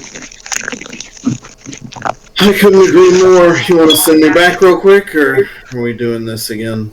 You're here, so let's play the game. What is it this time? So the maps I sent to the maps channel earlier, you're going to want to look at the first one. It is a vertical map, not a flat map. The first one you said, or the second one? The first. The first. The one with the sheep, the bipedal sheep picture on it. Oh, that's what that is. Okay. Yes, that is a bipedal sheep. Gotcha. I have questions to answers I do not want. Yes. Essentially, I can look at this map. Is that all those white blocks? Those are ones you can't really pull out. Whereas the gray ones are ones you can pull out, with, of course, the exception of the full row block. And you are standing at the bottom with the same rules as before. You notice that in between the bottom two row blocks, that kind of white item on a block On the left is a book. That pure black square is a black block. And that circular item on the right is a bell. Oh, there's the book. Okay. Sorry, I was lost trying to find the book. Can you remind me of the rules so that I don't forget something? Essentially, you are just trying to make it up without the blocks falling out. If you fail to get to the top, you will be consumed. You will die, so to speak. And the different items do different things. You know that the book is capable of eliminating aggressive enemies in this game. The black block produces a black block that you can climb up on but cannot move around, so has to be placed well to help you up to the top. And the bell... I have forgotten what the bell does. God damn it. Maya, do you remember what the bell does? Because you know exactly what this is all a reference to. I forget the bell. Wow. You didn't really use items in that game, so... I feel like I'm forgetting something about these blocks. You can pull them out and move them around. Basically, like, you pull them out from the wall, and then you push and pull in a more two-dimensional space. Okay, this is a... Okay, I'm sorry, I'm having a hard time visualizing this into 3 dimensions. Yeah, for the most, like, even though technically you're working in 3 dimensions, it's a two-dimensional situation. So... Okay. And I'm not going so hard as to make you actually, like, move the blocks around to find your way up. Gotcha. It's more a representation of, like, if you see a spot, like, oh, there's an item there, but there's no blocks that are there that you could move, you would have to maneuver things or, like, use an item, like the black block, to produce a way up. I got your bell. You got the bell pulled up? Cool, because I stopped looking it up. What does the bell do? It turns normal. It turns special into normal blocks. Yeah, essentially, if a block is non-standard, not just one of these ones you can move around, it would turn them into just a plain old regular block that you can move around. Although you have not encountered any of them that are special to this point. You have been told there will be blocks like that in the future, though. Right. But from the looks of the map, you can see you should be able to get to any of those items and up to the next section fairly easily. Right. I'll go ahead and go for the bell then. Okay. Go ahead and put that in your notes about the dream. Because I forgot which item you picked up last time, which you did not use. I have to go find the episode and look at it to make sure it's marked. Okay. So yeah, you get up to that next part, and as you do, another memory of Wrath's past flashes through your mind. Wrath, still a small child living on the streets, no parents, was attempting to steal bread from a merchant. As he began to run away, he tripped and caught his arm on a rock, causing it to dislocate, but also launch the rock at the merchant's head, splitting it open and knocking him out as he bled out on the street. But it flashes back before you really see how that resolves. And you are now on that second space.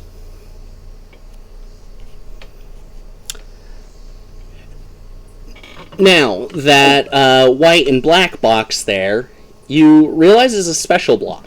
It's a trampoline. If you land on it, it'll take you 3 spaces vertically up. Which obviously will let you bypass that sheep, who is aggressive. To take the other path, you'd have to find a way to deal with the sheep and continue up.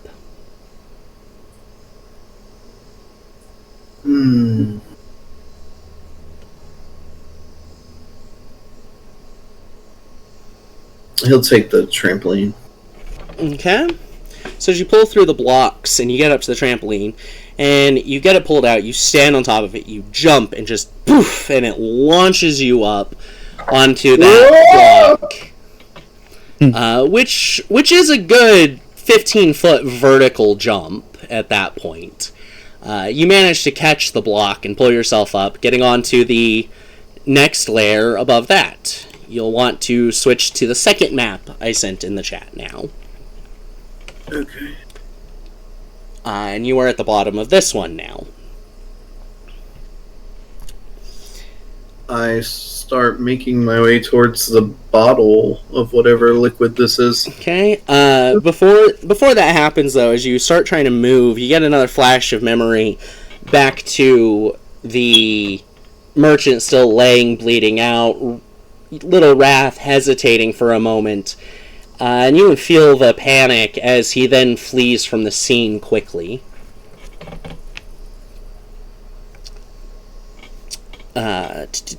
Just an explanation of things you see. The bottle is an energy drink. Essentially, it boosts your stamina so that you can jump 2 blocks up instead of 1, so you can cover small gaps in there. And then on the right, there's that white block with an X, which is a white block. It produces a normal moving block that you can use, similar to how the black block produces a block that can't be moved.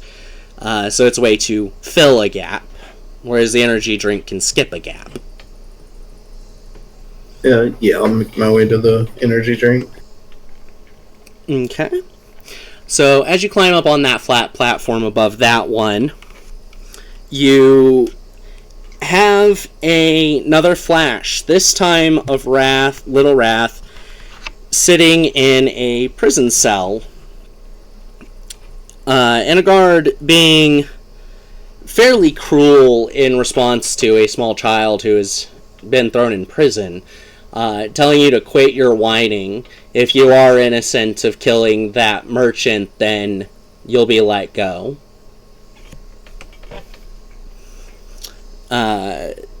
The scene kind of almost fast forwards, the guard moving away, the cell left relatively unguarded, as the emotion flares, and you realize that this was the first time that Wrath's sorceress origin actually had manifested. Something he had forgotten, as his claws grow out, more like those that you have now, and he cuts through the lock with them, and begins his escape from the facility. And then you come back, standing on that platform above the energy drink. Okay, so his plan at this point is to try and make it to the platform that the sheep is on and energy drink jump like past it over to the next one. Okay.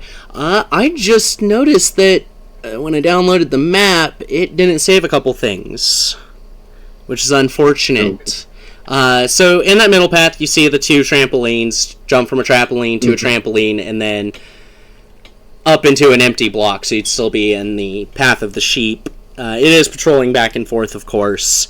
On the right, there's a black block you could pick up. It would take a little bit of extra maneuvering to get over there, but you're pretty sure you can do it before the blocks finish falling out underneath you. And to the left there was supposed to be one of those books hanging out that can just kind of push away an enemy. Okay, so yeah, he'll make his way up to the book and attempt to grab that, make it up, push the sheep away if he gets too close, and then leap across with the energy drink. Okay. So you're watching as the patrol's going so that hopefully you don't have to encounter him, trying to time it out a little bit. And you know you have a few seconds, and he's got his back turned, and you're able to get up to that block on the left of him and use the energy. Well, you don't even need to use the energy drink. You basically climb the one immediately above him and the one to the left to get up to that top platform, as you actually get the better view once you're there. So you don't need to use the energy drink. Okay.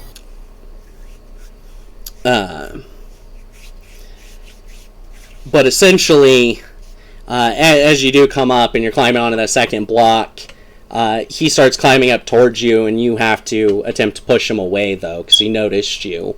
Even if you jumped up, he kind of heard you and turned around, and you go to kick him off, and you end up knocking him off of the tower completely down below. Lance watches him the entire way until he can't see him anymore.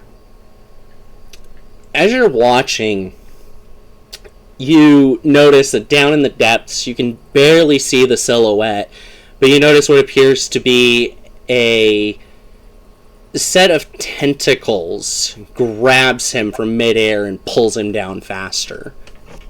Fuck that. Go to move faster.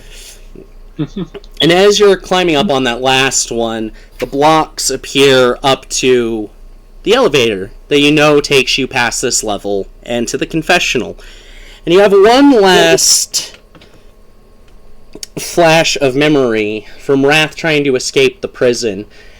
And he comes to a crossroads where he had the attempt to try sneaking away down one path quietly, another where he could create a distraction, and another where he could simply fight through the guards. And he chose to fight. He chose to try pushing through and getting past them, only to be subdued and returned to the cell. But as he was being taken back, he sees a dwarven man, one that you recognize. He's, probably a good 20, 25 years younger at this point, with a long red beard. And he's got a wagon of pineapples behind him at this moment. As he's kind of talking to the guard at the reception as you're walking past, and he stops and he points at you as the guards continue to take you back to the cell. And now you find yourself standing on the platform with the confessional booth.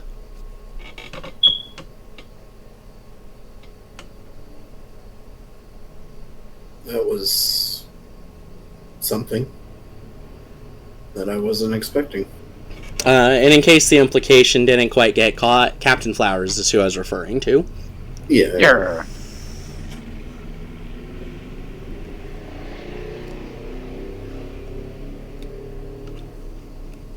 I don't remember what this was used for last time, if I'm being honest.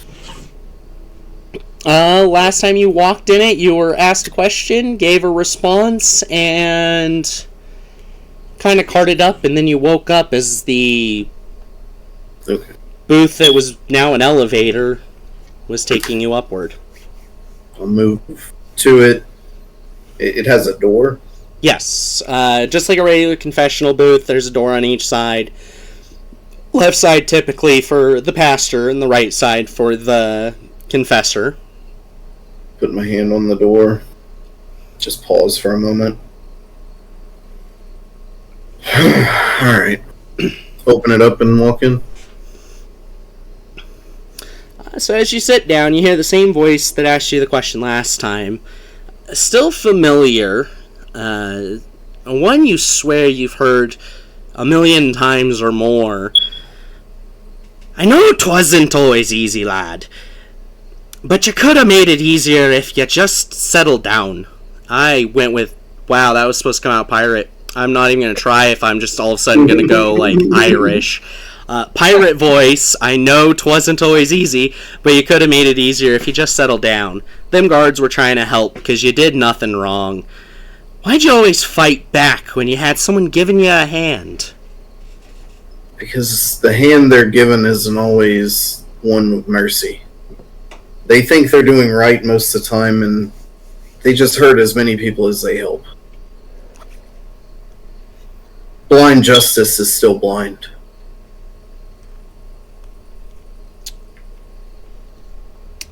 Like last time, you just hear a sigh from the other side, and the confessional booth starts to rise as an elevator.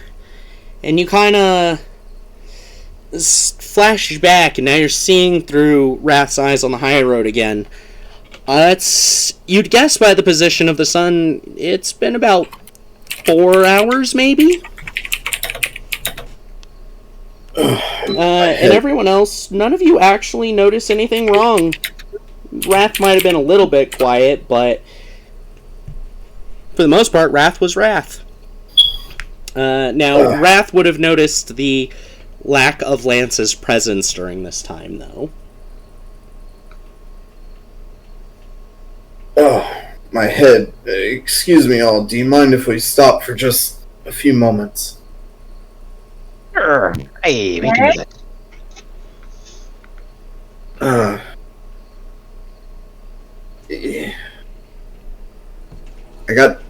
I got pulled away.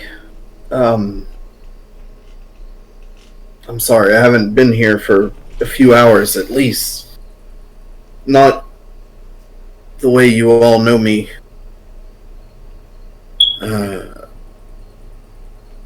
I got more flashes of my past. Feeling okay? I don't know. Flowers. When's the first time you remember seeing me? Meeting me? Let me think about that. It's been a while. I'd say about 40 years back. And I think that's older than Wrath is. Is that older than he is? Yeah, Wrath is 40 years old. Like, just barely. I saw you in your just kidding. Yeah. Go ahead and roll an intelligence check. The best you could think was probably about 20 years ago or so when he came to Pallet, but I want you to roll the intelligence check for a little bit more. Intelligence check pulls up 23. 23. Captain, if you're his dad, you have to tell him. Wrath, I'm yours.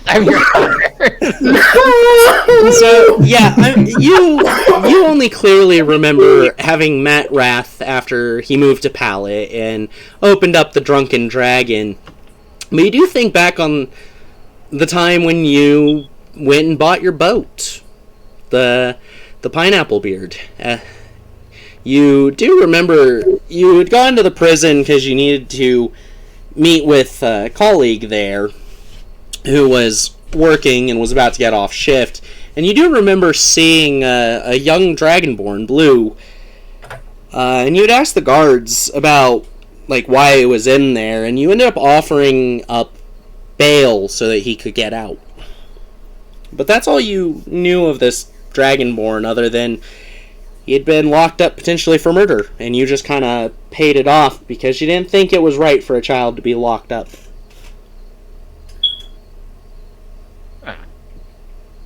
That does bring up a good memory. When I was young, we all know I don't have the cleanest past. I stole what I needed when I was on the streets, and there was an accident, and a merchant ended up losing his life over some bread.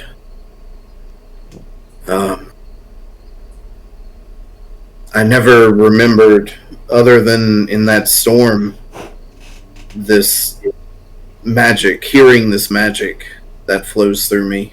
But I heard it in that prison, and I'm just remembering this, and I remember seeing you there, pulling a cart of pineapples through the streets.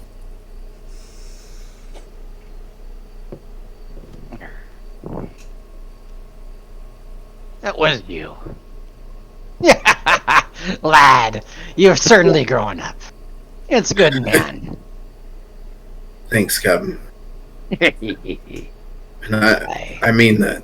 Thank you. You got me out of a tough spot back then. We always gotta pay it forward. And when it comes back, I say we always be surprised. I agree. And Wrath just kind of pats him on the back. How tall are you again? You're like 4 foot something? He is. How tall am I? You short. I am short. Pull back. 4.5 feet. 4.5 feet. Okay, so yeah, I'll just kind of pat you on the back. Look down at you. Thank you, Captain. Aye. You be welcome. I don't know what this means that I'm seeing these visions now. But if we continue today, then I suggest we be even more careful than we have been. Don't you worry. I'll always keep an eye out. Especially for me crew. Aye.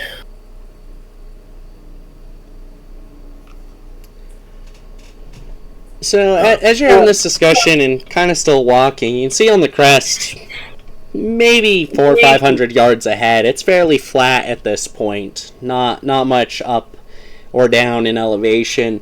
You can finally see that lake. It only took a couple of days to get there. A handful. But you do find yourselves at that lake now. And you see, standing at the entrance to this, 2 trolls at the edge of a bridge that crosses it. It's your favorite color. Blue? What? Ah, sorry, forgive me. It was just something that came to mind. Okay. Should we talk to them? Let's like we usually do. let's go ahead and take a break real quick since we're at the 2-hour mark. That way everyone can think about how they want to approach this, since trolls are typically kind of dangerous and there's 2 of them. As long as they don't ask about the velocity air swallow between an European swallow and an African swallow, we should be fine. Oh yeah, let me go look that up real quick. Yeah, we'll go ahead and take a 15, so we'll be back at 30 to 35 after. All right. And good.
Yay! Back from break! Woo!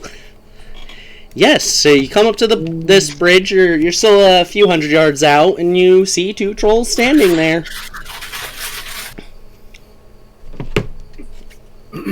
Tempest, go ahead. This We're is just your resorting thing. to You like to violence? do this. We're actually jumping to violence first? I ain't judging, but... Yeah, go ahead. No.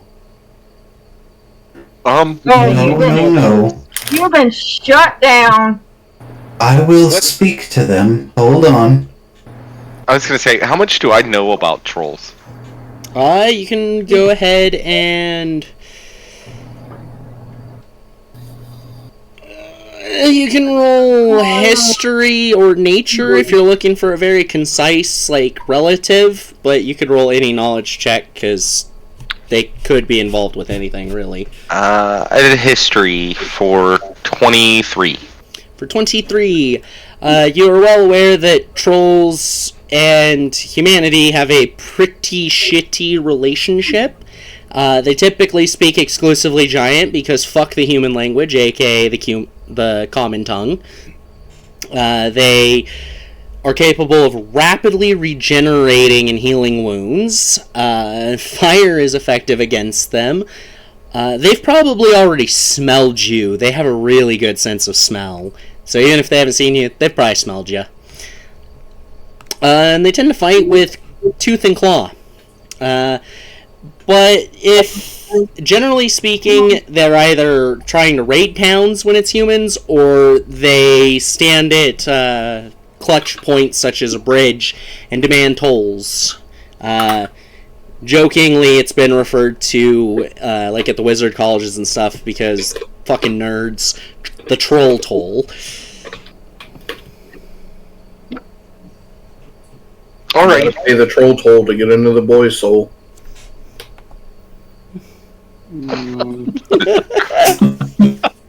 Sorry, that's an Always Sunny in Philadelphia reference. Oh, I know it. So I started blasting. You also know that they tend to be fairly capable and strong. Like, they are powerful. They lift boulders and shit for fun occasionally.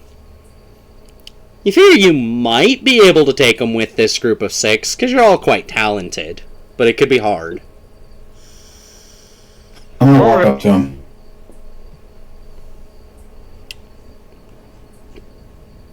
As you're approaching and you get within about, say, 50 feet or so, they do shout out in giant,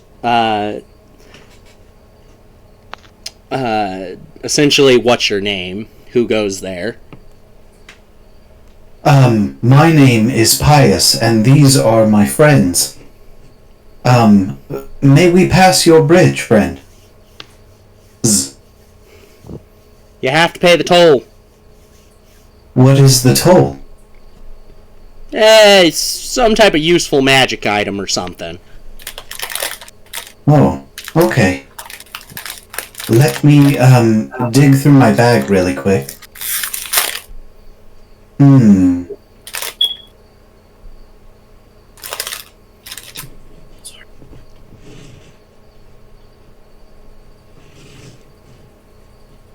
Nick, do you know what they're saying? I don't speak ugly.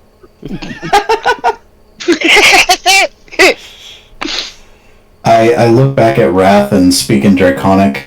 They can speak common, Wrath. Oh. He says in common. Oh. As you kinda are speaking common, Draconic, the one who didn't speak the first time shouts at you in giant. Hey!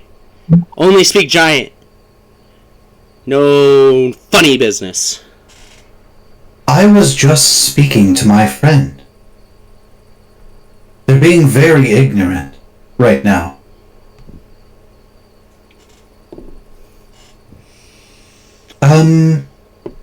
Oh, I have just the thing that you might like. Eyebrow cocks, but they don't actually say anything. This bean is magical.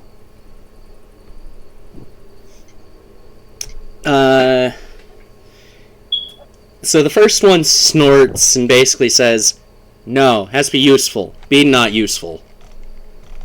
Oh, it is very useful. You could create lots of food with it. Roll a Good deception. Is he trying to feed them? We have bear meat. Or penguin meat, actually. That might work better. And meat. It's mine. You can't have it. Do, do, do. Does the pious deceive them?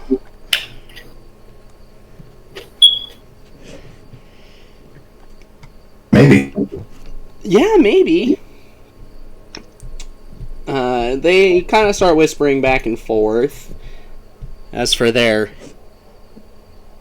neg 1 insight check.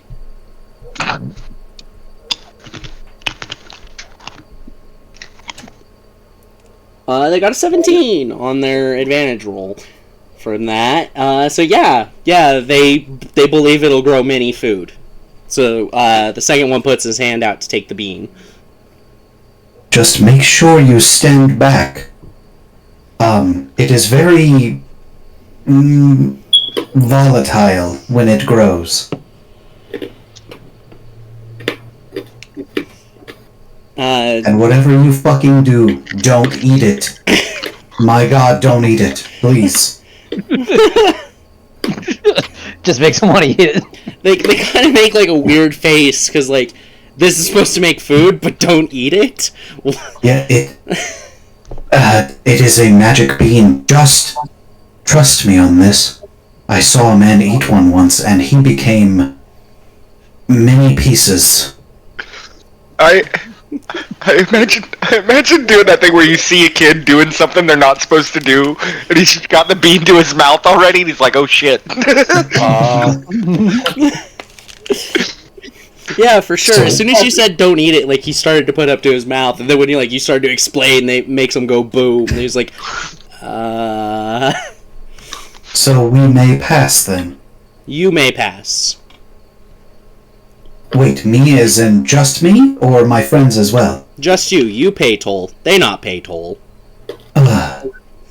You didn't explain that. Me tell you, toll for you to pass is one useful magic thing. Yes, but my God, can you please be more specific next time? There is 6 of us. I was speaking as a group, not just me. You notice that both of them start trying to count on their hands when you say 6. Are they playing Boulder Parchment Shears? What are they doing right now? I don't know. We could just walk past them. Yeah, we could just go now. They're too busy counting or something. Yeah, I'm gonna stand to the side and try and teach them how to count, so everybody can just sleep fast. So no roll, regardless, the bridge is about 20 feet wide, and one's kind of on each side, so there is the gap in the middle, but they refuse to actually move from their positions, no matter what you try to do.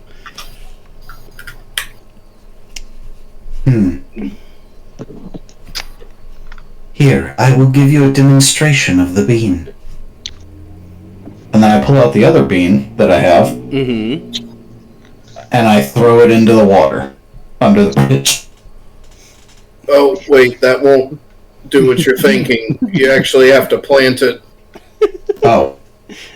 Yeah, you would know that. You would know that wouldn't work. So Skipping rocks now? What is going on? I'm gonna plant it to the left side of the walkway to the bridge. Yep. Please be a go pyramid ahead of gold. and Please roll be a pyramid of gold. Yeah, roll a percent for me real quick. Let's determine what happens.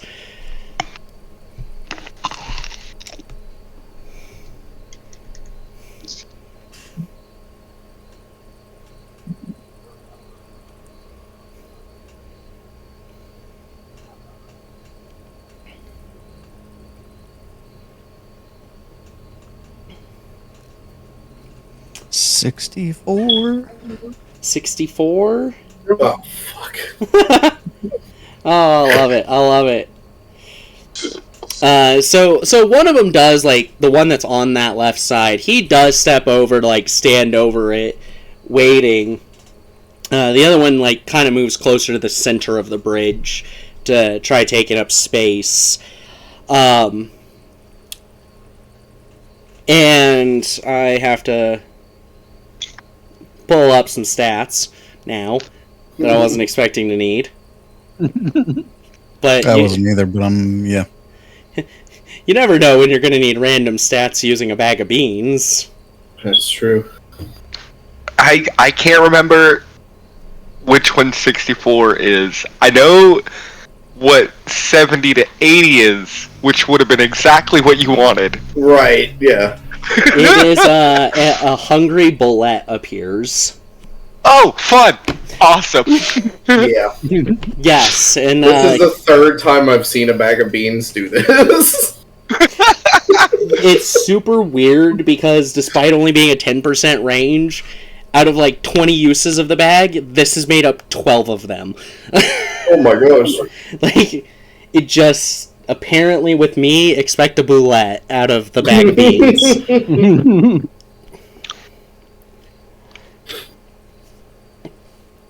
Okay. I gotta make sure I have both troll and boulette stats here, since the boulette's attacking the troll.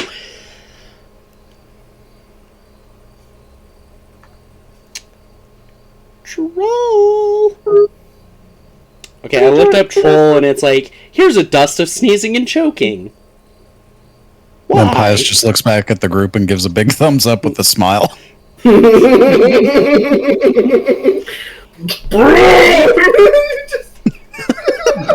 Brutal explosions.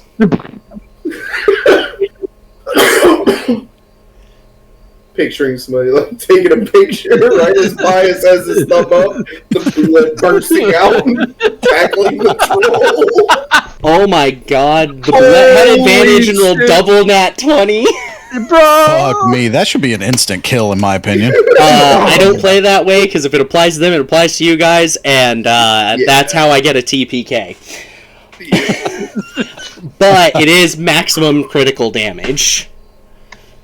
So its normal attack is 4d12 plus 4, so it has now become 8d12 plus 4, maximized.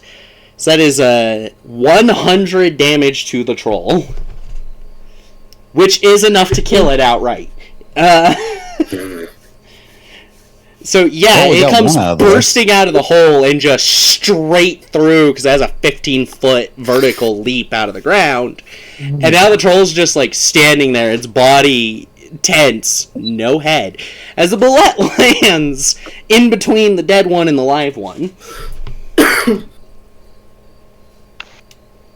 I lean over to Tempest. I thought they didn't want to stop with violence. We don't have a choice now. Also, we weren't violent. Technically, the bullet was. That's not us. The other one is shouting in Giant and clearly blaming all of you for those who understand Giant. I don't understand ugly. He's very upset with us. Oh, yeah. Why? We didn't do anything. So yeah, some initiative rolls, because there's not a lot of time to react as he starts pulling a weapon. It was either this, or we all have to give up a magical item, or kill 2 very strong trolls. I have done half the lifting here. You all need to give me some kind of credit. Well, I'm not sure it's half. You replaced one with another, and that one very much killed quickly. This might have made it worse. Yes, but we can bargain with trolls. We can't bargain with whatever the fuck that is. My point. I can fight a fucking bullet now. Awesome. You're welcome. Nope.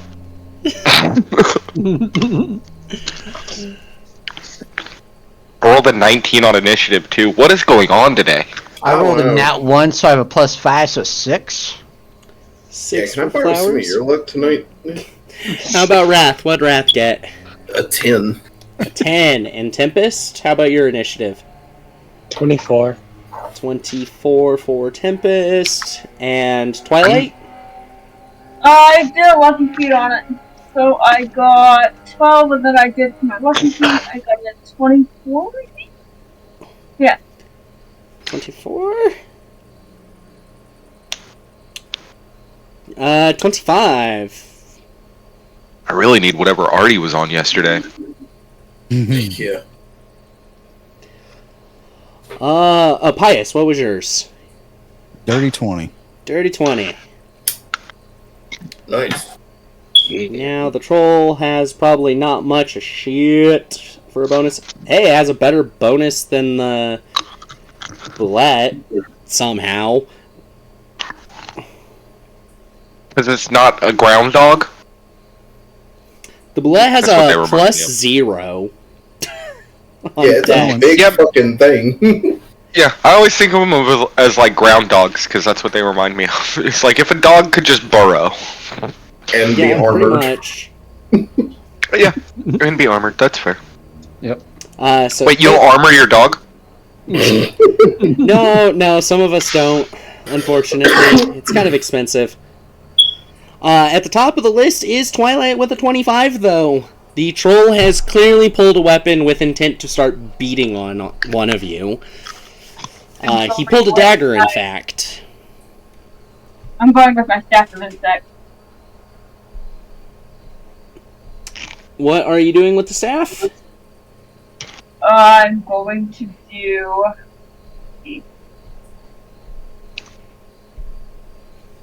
I'm gonna do what? I'm going to do... Scorpions. Okay, hold on. Let me pull up Staff of Insects. It has multiple abilities, and I'm asking, like, which one. Just let me pull it up. Yeah. So there's Giant Insect or Insect Plague. Probably Insect Plague is what you're trying to go with, since that's the one that actually makes them. Okay.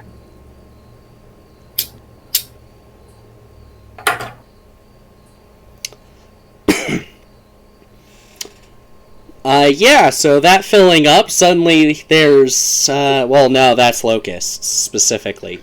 So anyways, you summon a swarm of locusts, apparently. And that creates a 20-foot radius sphere centered on, probably the troll.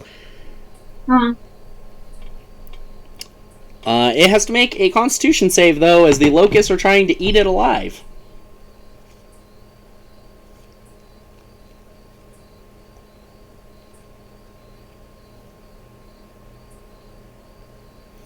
What is your bonus, troll? 5. That's a +5 con.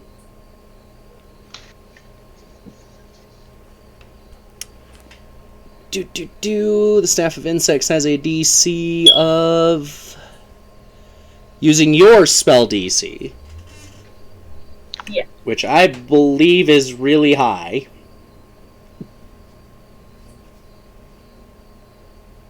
What is your spell save DC? Yuck.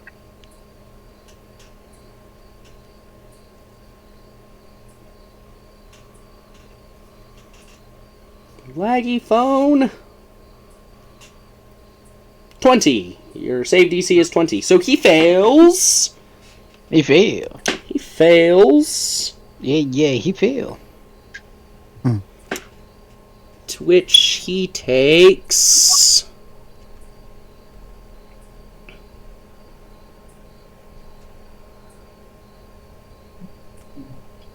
4d10 piercing.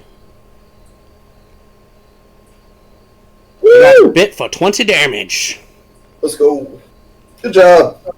And lets out a very angry roar as he is being just bitten by the world's most vicious mosquitoes, apparently. No, those are locusts, man. Have you seen the mandibles of like grasshoppers and locusts? They're creepy. Yeah, I have.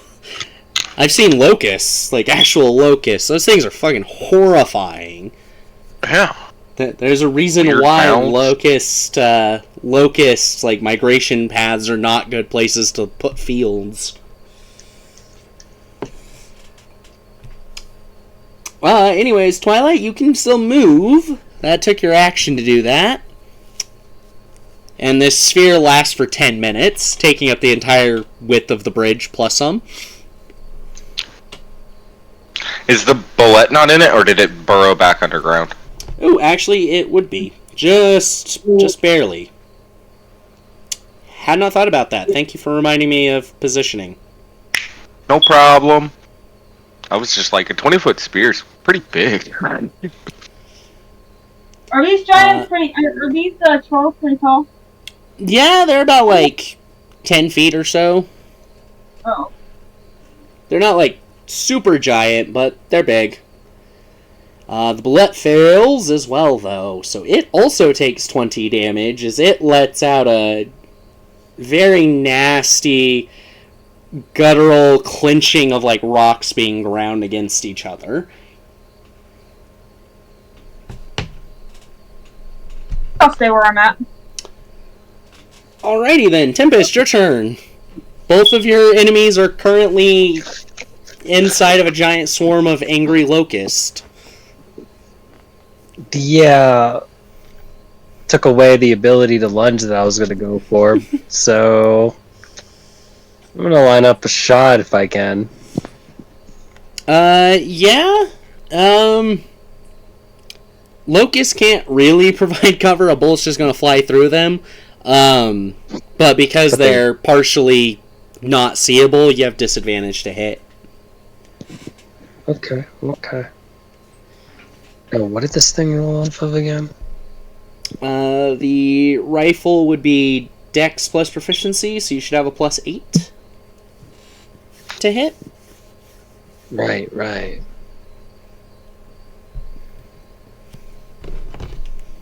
24. 24 to hit. And I don't remember the damage off the top of my head.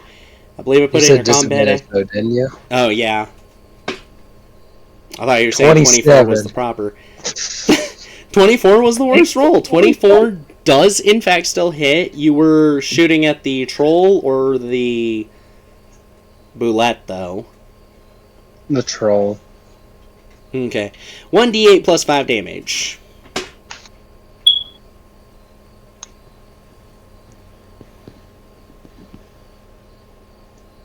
Exploding trolls. 11. 11. Your character sheet is not the hit point tracker.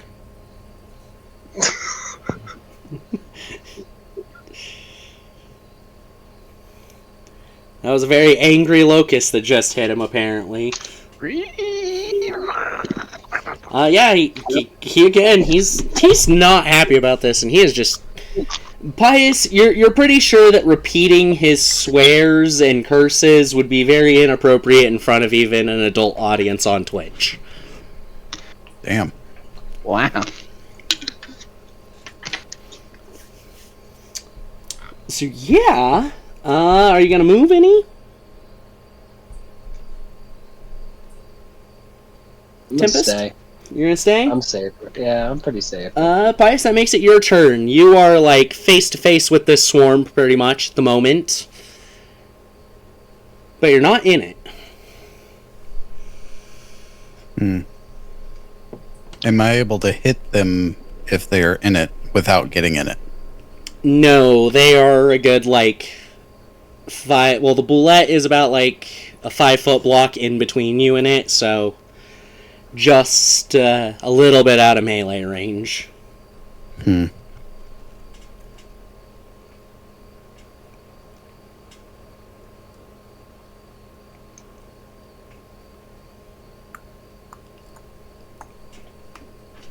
Okay. I'm going to... I might regret this. gonna upcast Guiding Bolt to 3rd level. Troll or Boulette? Boulette. Alright. Disadvantage still for the vision issue.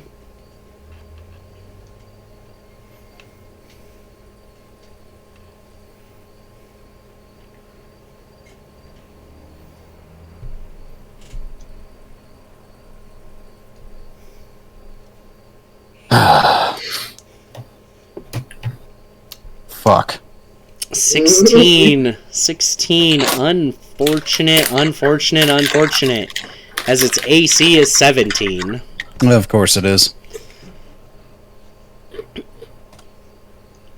Well, fuck me. So yeah, you managed to basically just right across the top of its shell. Or carapace, not shell. I'm gonna cast Shield of Faith on myself. Yeah, because fuck this. Alright then, that would make it Nick's turn. Okay. Fireball's radius is 20 feet also, isn't it?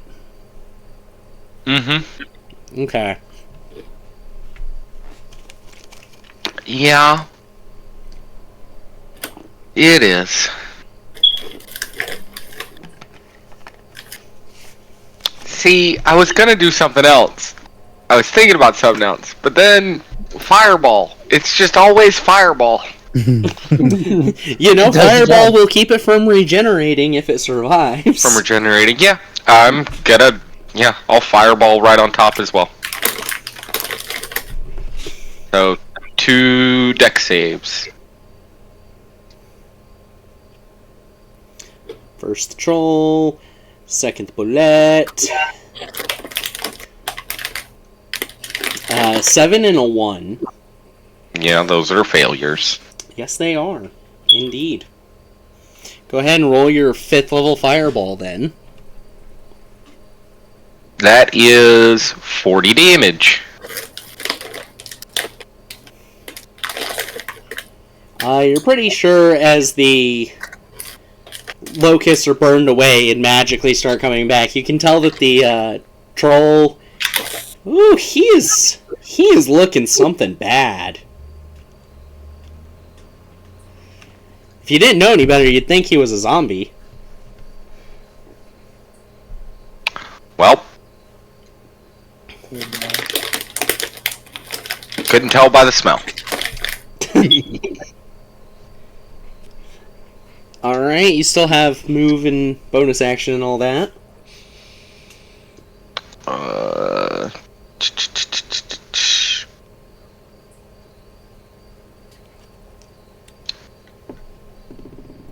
Nope, I'm good. Alright then, Wrath, your turn. How far away from the bullet am I? Maybe like 10 feet. Oh, okay. I will quicken a spell with 2 sorcery points and cast Blur upon myself as I rush forward and wielding the staff. I'd like to come down 2-handed, please. That will put you in the swarm of insects. I can't move around those to get towards the ass end of this thing? He is inside of them, like, fully. There's about, like, 5 feet from him to the edge of the swarm. Regardless of direction. Longer in some, obviously. Okay. Hold on. Yeah, it doesn't have a size restriction on it, so I'll attempt to lightning lure it then. That is a strength saving throw, please. It is got to 1d20, not a 1s20. Apparently it's using a Galaxy S phone, which is very weird considering it doesn't have thumbs. And it has a +4. 7. Yeah, so I would like to yank it just to where it's on the edge, where I don't have to enter the swarm to go after it, but All right. it's still in the swarm. It most certainly is. And you got your damage on it. Okay. Ooh, I rolled good damage. 10 points of lightning damage as I unleash my lightning fury. Alright. And that's my turn. So you're starting to notice some cracks in its rock-like carapace. And after Wrath is Captain Flowers. Finally, charge! Charge? Charge! Who are you charging? The troll in the middle of this giant sphere of locusts, or the recently put on the edge Boulette? Recently put on the edge bullet. Alright. Rolling out Mama Mia, then 2 new +2 hand axes. Charging to an attacking. Alright, roll your 2 attacks. Your action and bonus action. Yeah. Ooh, that hits. That's hopefully that hits. That's 24. The 24 hits, and the second one? That one is just going to be 11. Yeah, 11 misses. So go ahead and roll your full damage since your main hand hit. Ooh. 6 plus 9 for 15. Woo! 15 on the bullet.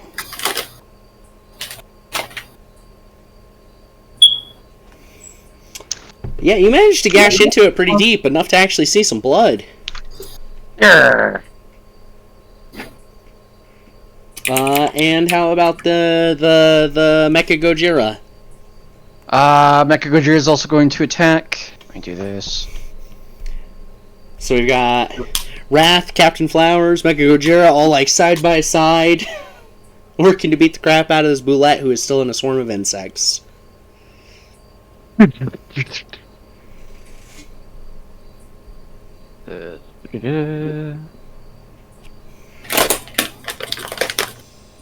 Okay, so 13 does not hit, I'm guessing. Nope, that is a miss. Okay.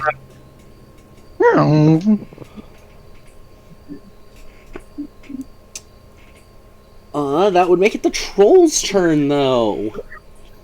Who is just going to try to rush out of this swarm. He's not thinking, he's an idiot, so we're gonna roll a d8 for which direction he goes. D8 for direction. And basically one starts at north and then just goes clockwise around the circle. So northwest. So yeah, from kind of that point on the bridge, he runs to the left side, onto the bridge, and right off and into the water. He was just on fire. Yes, on fire, getting bit. He's just trying to get the fuck out of there and falls face first in the water. Nice.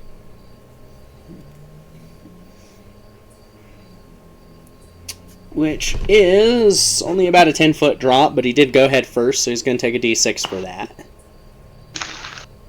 Because it's shallow. Which means you did bottom, and then... Yeah, so you'll hear the splash. Yeah, it makes sense. Chicken shit! He didn't pay our troll toll. He did, he paid it with his life. Makes the Boulette's turn, who is gonna just D3 decide a target. We're going Mecha Gojira, Wrath, then Captain Flowers. 1 to 3. So Captain Flowers, you are going to be the target. Yay!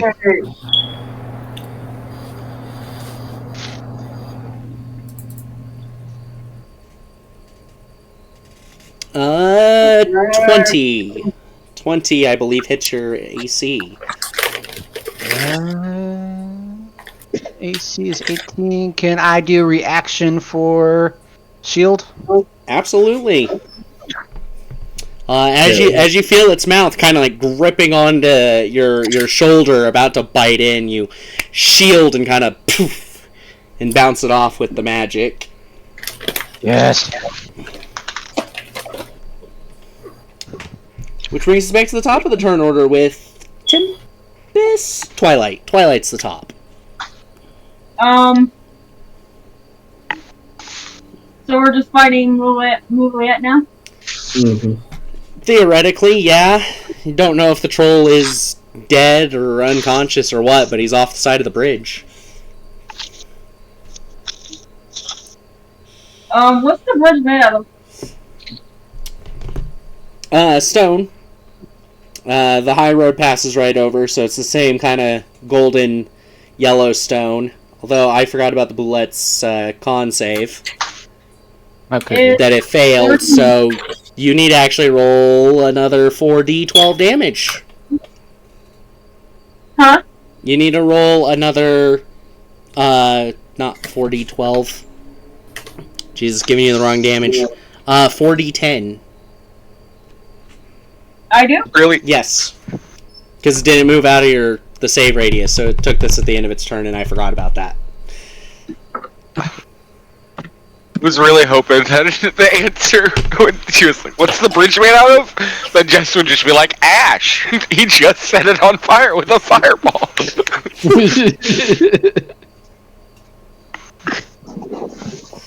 Okay, the Boulette is still standing. Barely, but it is. I'll do my staff of swarming insects again. Seem to help. Making another swarm would not really help any. It's in a swarm for 10 minutes. Until it moves out of the way. I have a cantrip. Ew. Frostbite, I believe? Is the damage you have? I was thinking, is the bridge made out of any sort of metal? No, stone. Yellow brick. Could you mold earth? Kind of shake her off with the molder. Molder Earth does not work on stone.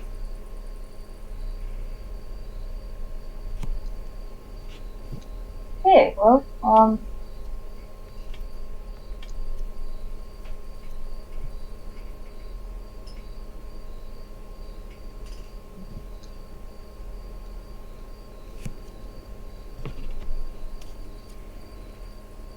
I can do...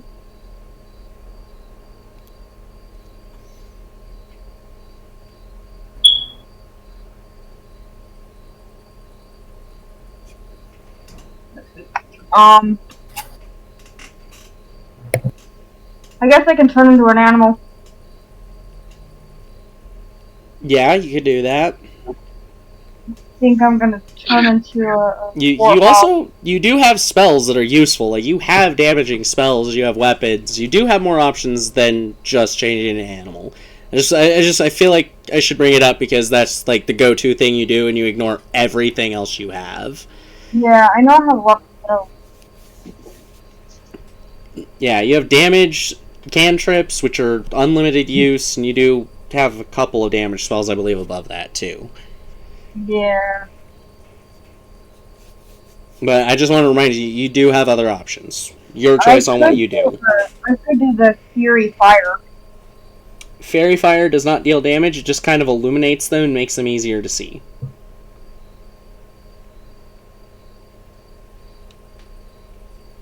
Yeah, that's right.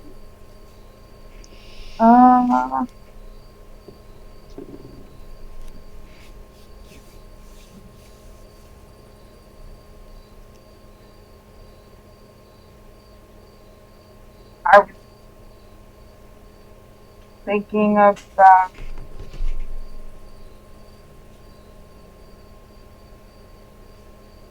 I could do my boomerang? You have a boomerang? Yes. I forgot you had a boomerang. You gave her a boomerang? Apparently. I I don't remember have this a boomerang. boomerang. But yes, there's a boomerang in the inventory Wow. that I don't think I wrote down damage for. So, yeah.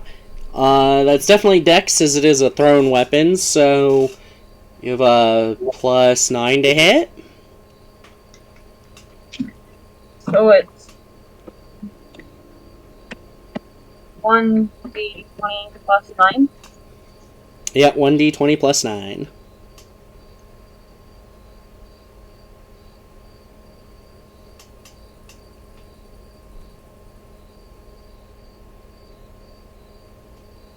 So it's 20. 20 total to hit. Yeah, that is a hit. Now it's 1d4 plus your 6 dexterity. 1d4 plus 6. For 8 damage.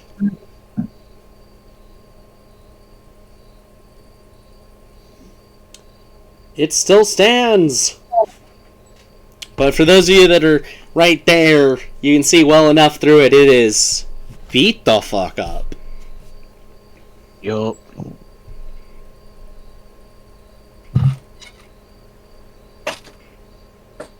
That would make a Tempest turn, though.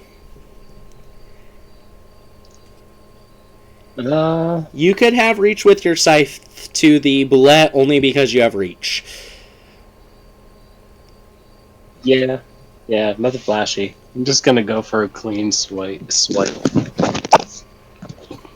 So, scythe time.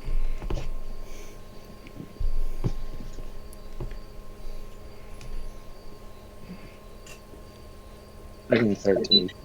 13 does not make meaningful contact. Okay, You go to bring it down, but you pull back just too soon. You weren't expecting its carapace to be nearly as hard as it is. Can't go kick him in the gut. You are out of range for that, unfortunately. Damn. Because your arms don't have 10-foot reach. Fair enough.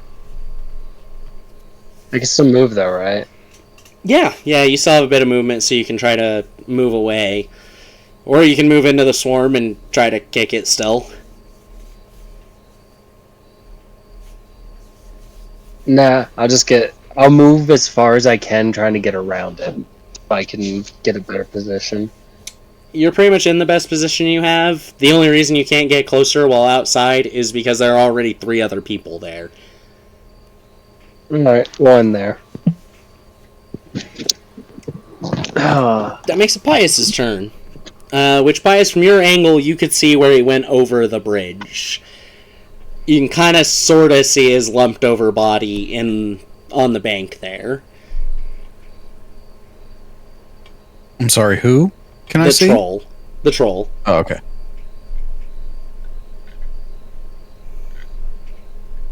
And how's the bullet looking? Pretty fucked damn up? bad. Yeah, pretty bad. Well, let's finish it off then, shall we? I'm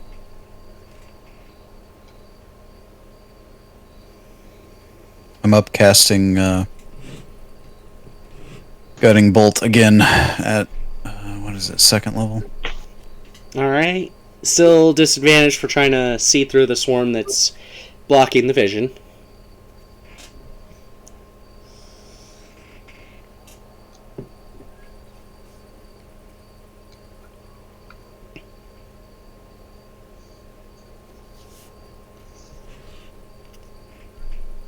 Whoops. No! How could you? This thing is slippery. Whoop. Alright, the That'd be a worst. 19. Yeah, the worst roll's 19, and that's a hit. Let's go, baby. I knew I'd hit it eventually. How much damage is that?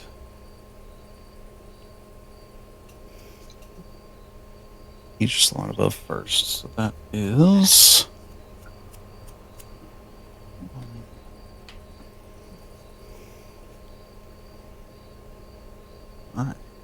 6 plus 8. Do I damage my proficiency to that? No, it should just be the dice. Oh, okay. I don't know why I'm thinking that way. Ooh, solid. 25. Let's go. As everyone in the splash zone gets this almost mud-like slush of flesh and blood all over them. He's dead. Yeah. Solid hit, my friend. Do I still see that troll in the water? At your angle, yes, you would be able to just barely kind of see it where it fell in. It does seem far enough away. It might be on the other side of the swarm, though.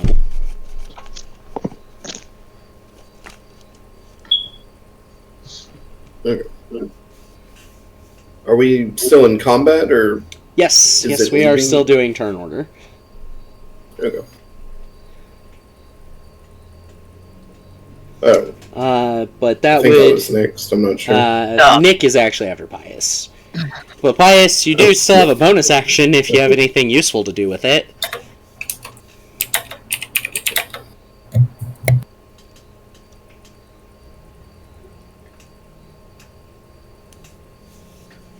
No one's been hurt, right? No, not since Raven punched Nick in the face. Oh, okay, yeah. We're good then. I'm happy with what I did. So. Okay. Nick, your turn. You have no line of sight to this troll, though. How far would I have to move to be able to get line of sight? Mind you, I have About, a range of 240 feet. Yeah, it would only take like 20 to get over next to Pious, where you'd be able to look over and kind of see it. And then actually running around the edge, like you'd need about 60 foot of movement total to be able to get up right next to kind of where it fell, trying to go around the swarm. Okay, yeah, I'll move up 30 feet and then Misty Step the rest of the way. Or, move up to the edge of the swarm and then Misty Step to the middle of the bridge, so that way I can see down the length of where he's swimming. So there would be Starlight Step. From the center point of it, which is kind of right there at the edge of the bridge. There's 20 feet from the bridge to you guys for it, and then another 20 feet the other way because it's a 20-foot radius. So there's about 40 feet to get across onto the bridge in a safe spot. So you'd have to actually run into the swarm before the Misty Step. Okay, yeah, I'll do it. That will require a con save then. Yep. 18. That fails the DC, so roll 4d10. Twilight? 4d10? Yep, 4d10.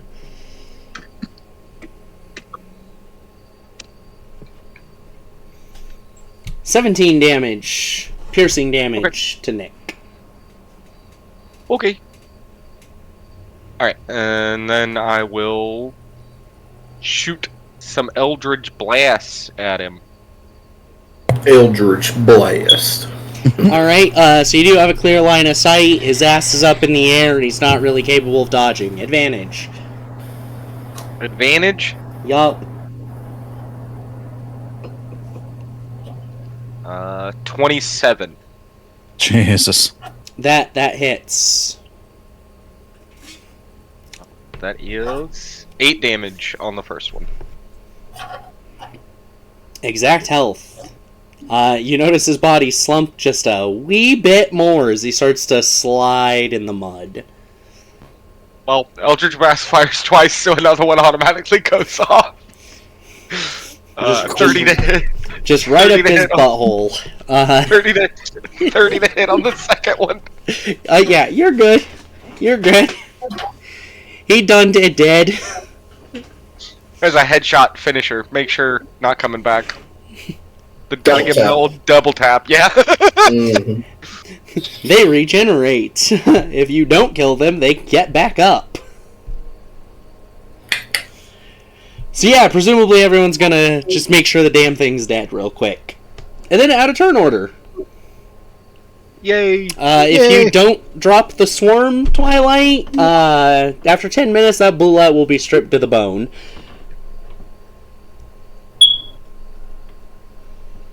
Why would I want to drop the swarm? Because there's no enemies and it's blocking you guys from safely getting on the bridge. Can you just move them? Like, they can eat the thing. Just get them out of our way, maybe. No, I want the meat. Oh, well. Fair. Yeah. I want the meat. Insect plague. Can it be moved? I am fully capable of handling critical situations. Excellent work. Good job. I would like an apology. There is nothing about being able to move it, unfortunately. I'm gonna battle the locusts for the meat. You're gonna reach in to pull the bullet's body out. Yep. Oh I'm just gonna my. move it. Roll a strength check for that. What was that, Twilight? You guys need to pay the toll. I'm pretty sure we paid it with their blood. Well, Okay. I did lose 2 beans out of it. You gotta pay me Yeah. now. Speaking of which, Okay. Oh, nah, dirty 20. I'll pay you. Yeah, you're Here's able these- to pull it out. Yeah. You can have the. You can have $200 gold these. each. You can have these thieves' gloves. Would that work? No, I want gold. No. No gold. 1 gold. Nope. Thieves' gloves.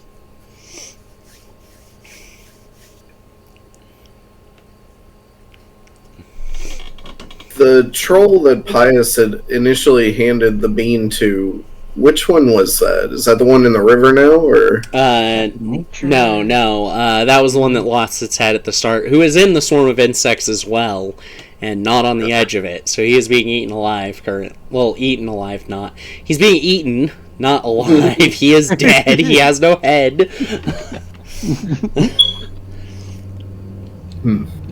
I Eldritch Blast again. No. There's a mist of guts and blood that just fires everybody. Just viscera flying all over.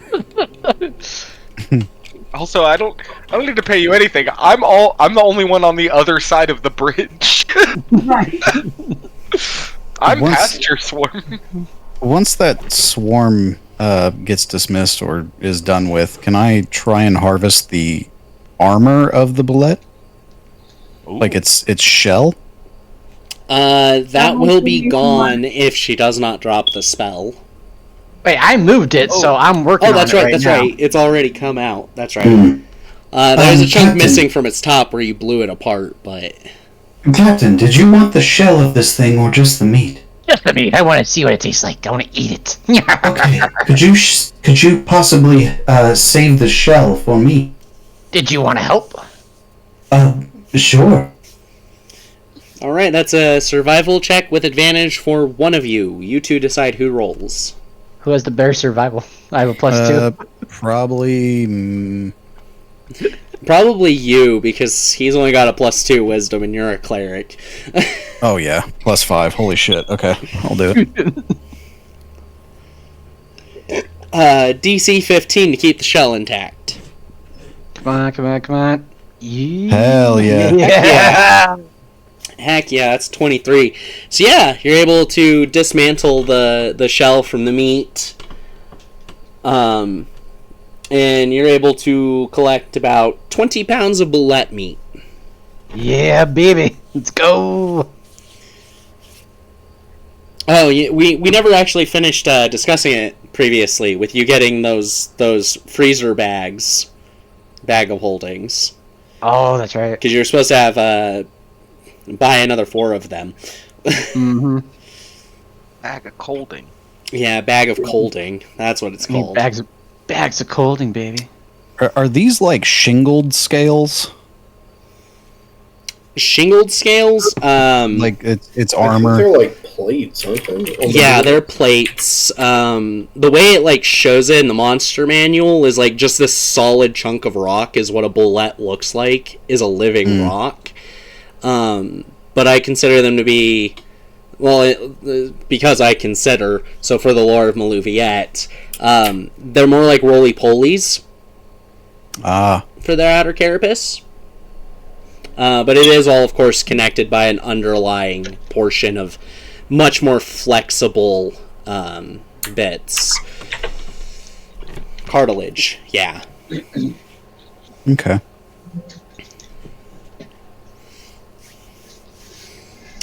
But Captain Flowers, you would have had 5 full bags of colding previously, so to store it, you're either throwing it in your normal bag of holding or you need to buy another. Alright, I can do that. Yep, bag of coldings. Buying another bag of colding. Okay, since we never took out the previous gold amount, I was thinking about it, because I had been saying, it seems weird to get that much storage space as a common versus an uncommon, but only food can be put in, like it rejects anything else, so common's fine. So that means 250 gold for the 4 previous and the 1 now. 250... So 250 times 5... No, 250 total. That's for the total. Because they're 50 each.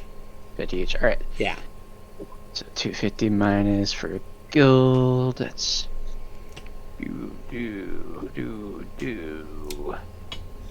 So yeah, Twilight, are you going to drop the spell early, or are you going to make everyone wait that 10 minutes? I should make everybody pay. He's on my side. I just walk past her. Just walk past her.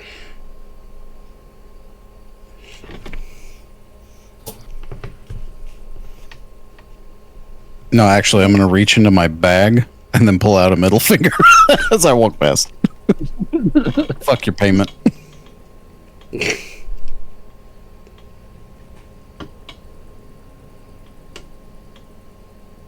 How the fuck did the trolls do it then? The troll do what? Tax? Or, paying a toll?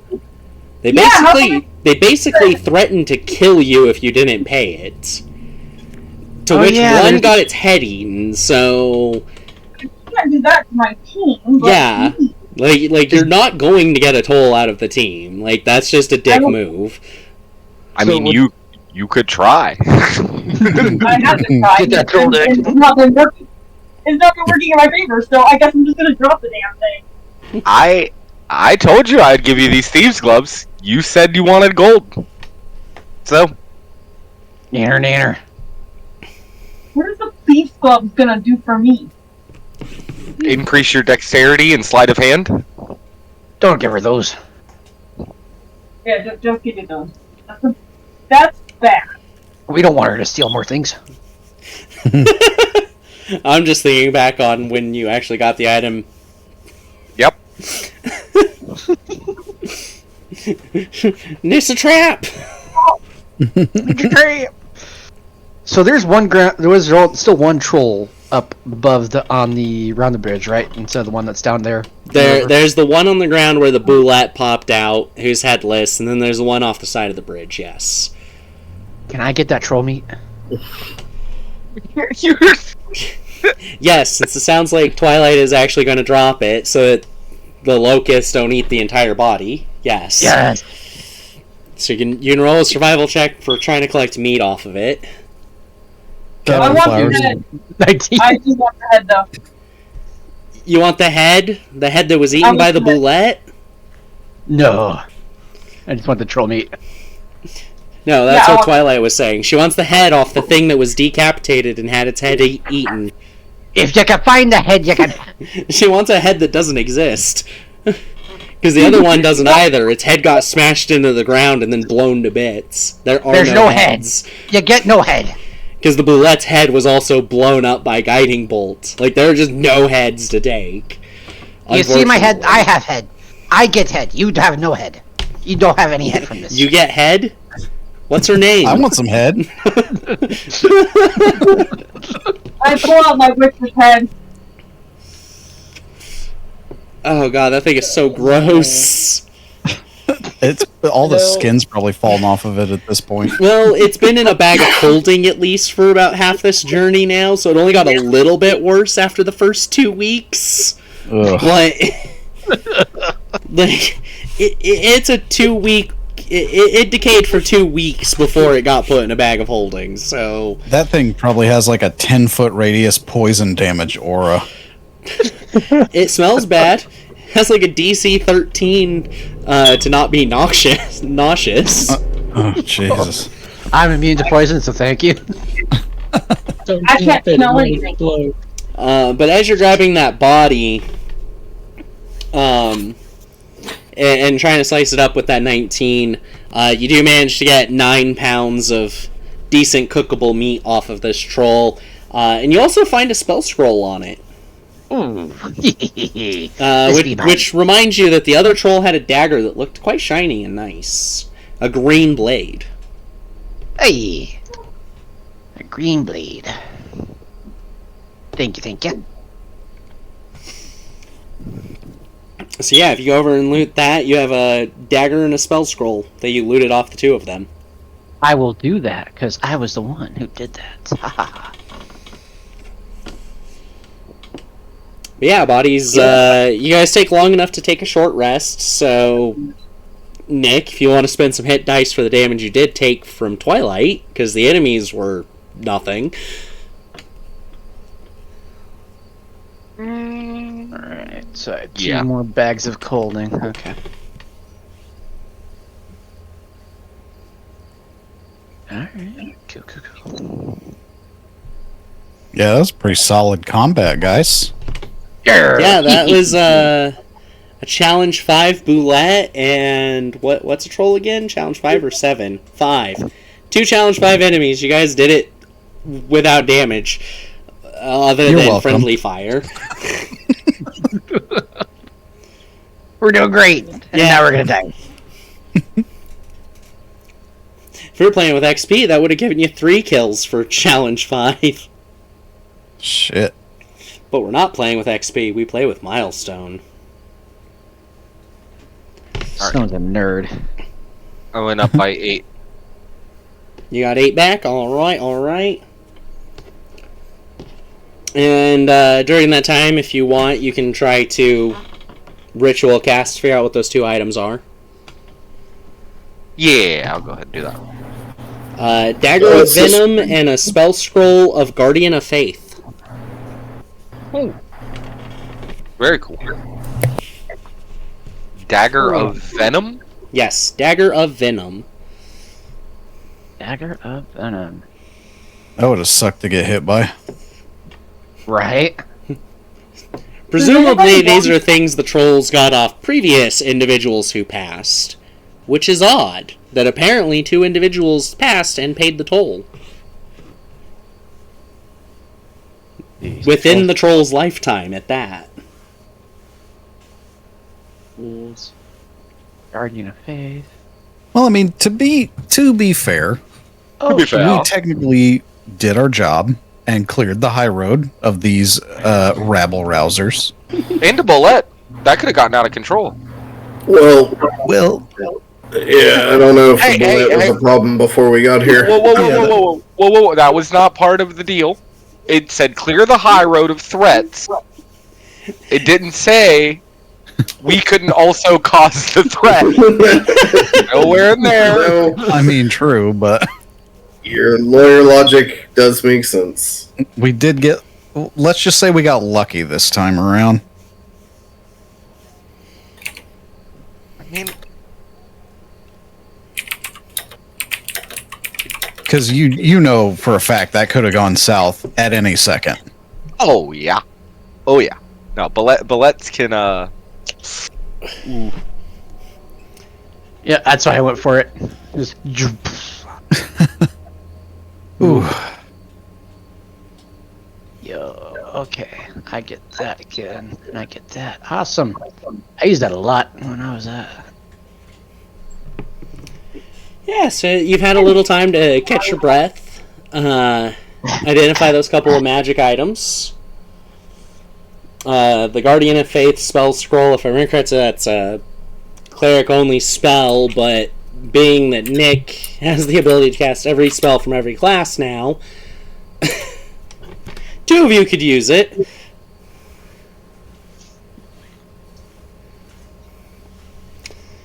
And then a Dagger of Venom's just a Dagger of Venom. Everyone could use that. How much does those run? What was that?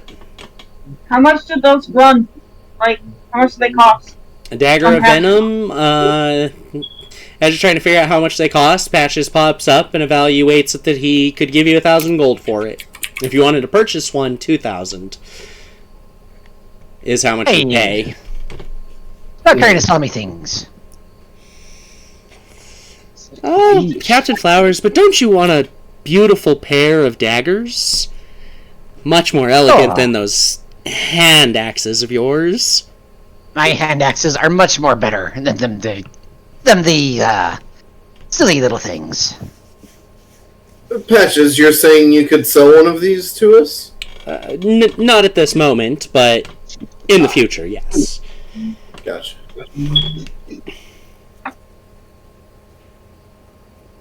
Yes, silly little merchant.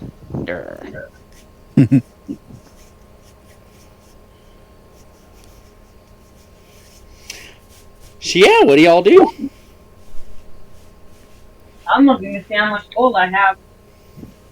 I mean, you want to just sell these and then divide it up? And I don't think any of us really use daggers. If anybody wants to use a dagger, I guess we can. A dagger is always useful to have. Hey, I'm keeping it. You keeping it? Okay. I'm keeping it. Captain Flowers claims the Dagger of Venom to put on his waistband. I don't really need the scroll. Unless somebody else wants it. No, go ahead, take the out. Well, I had to wait for the voice thing. I will use it. Yeah. That's fair. I think it's me or you, right? Are the only two that can... I believe so, yes. Fine. Because it's a cleric spell, so you can't cast it. Or at least I believe it's cleric. Yes, it is cleric. Yeah. Wait, I can't? You can. Captain Flowers cannot. I thought he was mumbling like he wanted it. Or I do, but fine, you can have it. You did good on the shell and helped me out. Ah, thank you. Something I didn't realize, the Guardian lasts for 8 hours when you summon it. Yeah, that's why I loved it last time when I had it. God, I forgot the duration on it. It is 8 hours, not concentration. Yeah. They're just a sentinel. They have an HP pool that keeps them alive. And that's it. Hey, Patches. Yes? I'll do you one better. I'll give you 1 platinum for the dagger. The venom dagger. That's only 10 gold. I'm afraid you are so significantly short that I think I'm done doing business at this moment. And he just fades out. Patches! What a ass! Patches! He comes back for you, Nick. Back turned to... He appears in a way that puts his back to Twilight. Give these to the next person that pisses you off, and I give him the gloves of thievery. Twilight, would you like a free gift?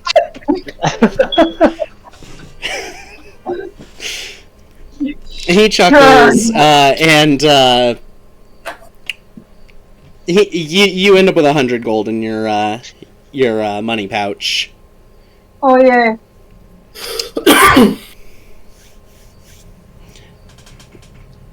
Not Twilight doesn't end up with 100 gold. Nick does.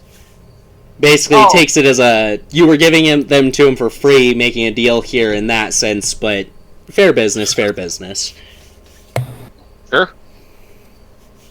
I just don't want him near me anymore. Which is understandable. So what did I get out of the deal? Gloves? he was joking. Oh. Because Patches looked at them and readily evaluated that they are cursed gloves. They're bad to put on. That's why Nick wanted to get rid of them so bad.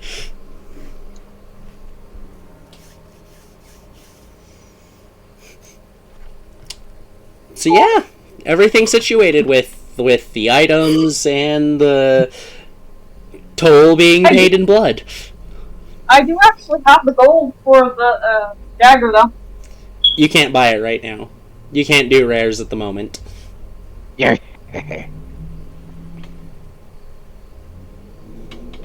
Oh, if we could buy rares. Ooh. That's coming in just a couple levels. Oh, I know.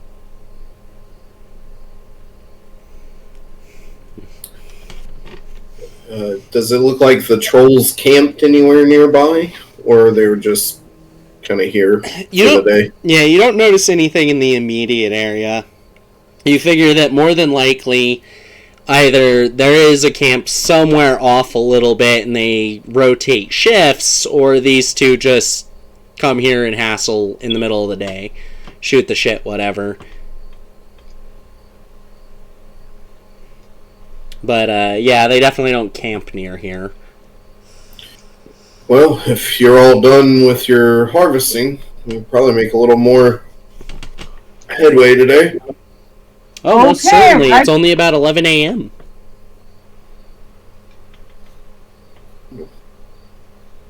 Let's go! Let's do this! Awesome. So it's about a mile across this bridge. So it's going to take about 15 minutes of crossing. Unfortunately, about 7 minutes in, there are a large number of splashes coming out of the water from either side of the bridge. As 9 Sahagin jump out of the water and surround you all. What is it? Sahagin, turtle people, so to speak.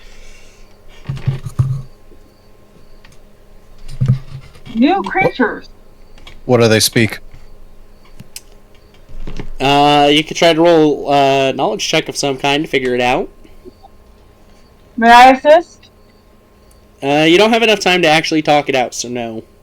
Because they jumped out, surrounded, and tridents are pointing at you. Just turn into a spider and get in his ear. You can help him from the inside. I don't know. You said, sorry, you said wisdom, Jess? Knowledge. Choose one of the knowledges. Just tell me which one. Okay. Whatever you think is most relevant to the Sahagin, whether it's nature, history, religion, arcana. Captain Flowers with the 19! With the 19! I think, well, funny enough, most of those are +3, so doesn't really matter. Well, choose one still, because that affects the DC. We'll do nature. Alright.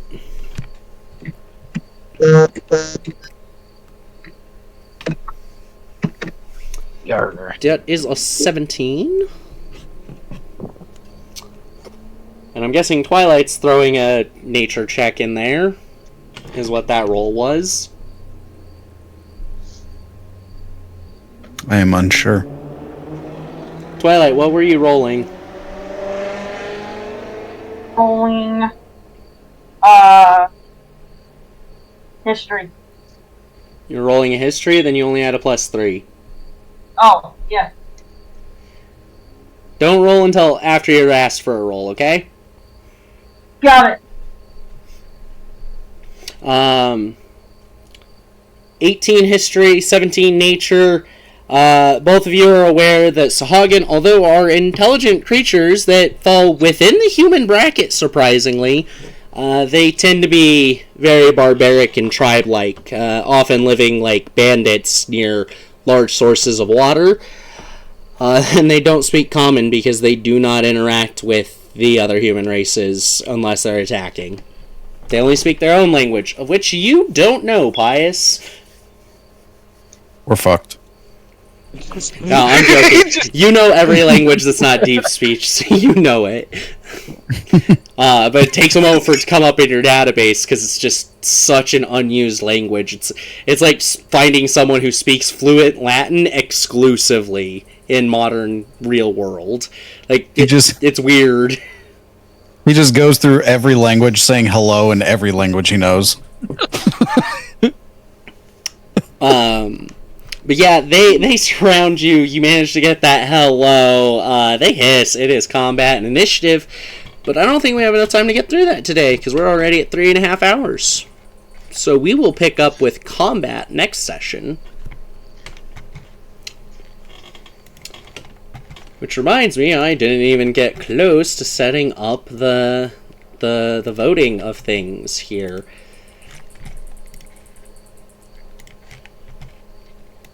We're gonna do a raid. So we have River the Bard, as we did last week. And then there's also Project Melody. For those of you who don't know, she's just a silly little VTuber girl. She sometimes plays games and things. I think tonight she's just chatting. She is silly, she's random, and she is accidentally lewd all the time. How? What? That's a contradiction. I've watched like a lot of her clips before, and she'll just be saying things, and it's one of those, oh, that's what she said, or phrasing. So she's not just sitting there trying to be lewd, but she has a bad tendency to say things that, taken out of context, are hilarious, and that's what gets clipped and put on YouTube. Oh, there you go. But yeah, she's a bubbly, bouncy, silly girl VTuber. That's what she does. So we've got her. We've got River the Bard still. River the Bard 1, Project Melody 2. There's Nyx, I can't remember how to pronounce it. She's playing Dead by Daylight tonight. And Hyakuza, which was the male VTuber who plays the kazoo. Who still plays kazoo? He does, apparently. Okay. Yes, he plays the kazoo. In fact, one stream that I watched, he actually played My Chemical Romance's Teenagers on the kazoo alongside the song. Yeah, you too. I don't know if that's impressive or... It's actually kind of cool. I suppose, he yeah. gets my vote. I vote for the kazoo. You vote for kazoo, alright. You vote for the kazoo? Yeah. Looks like we got 2 votes in there for Project Melody currently. As well. Do we have any opinions from the rest of the group here? Melody! Pirates. Another Melody. Pirate, I think the closest you're getting to a pirate is probably River the Bard. Because TTRPGs. River the Bard then, I guess. Because pirate.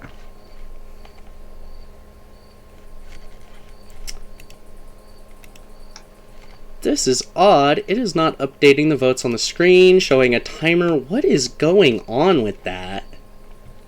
What the hell? The poll isn't working correctly. Why? Oh well, that's still 3 votes for 3 votes for Project Melody. So it looks like we're gonna go with Project Melody. Woo!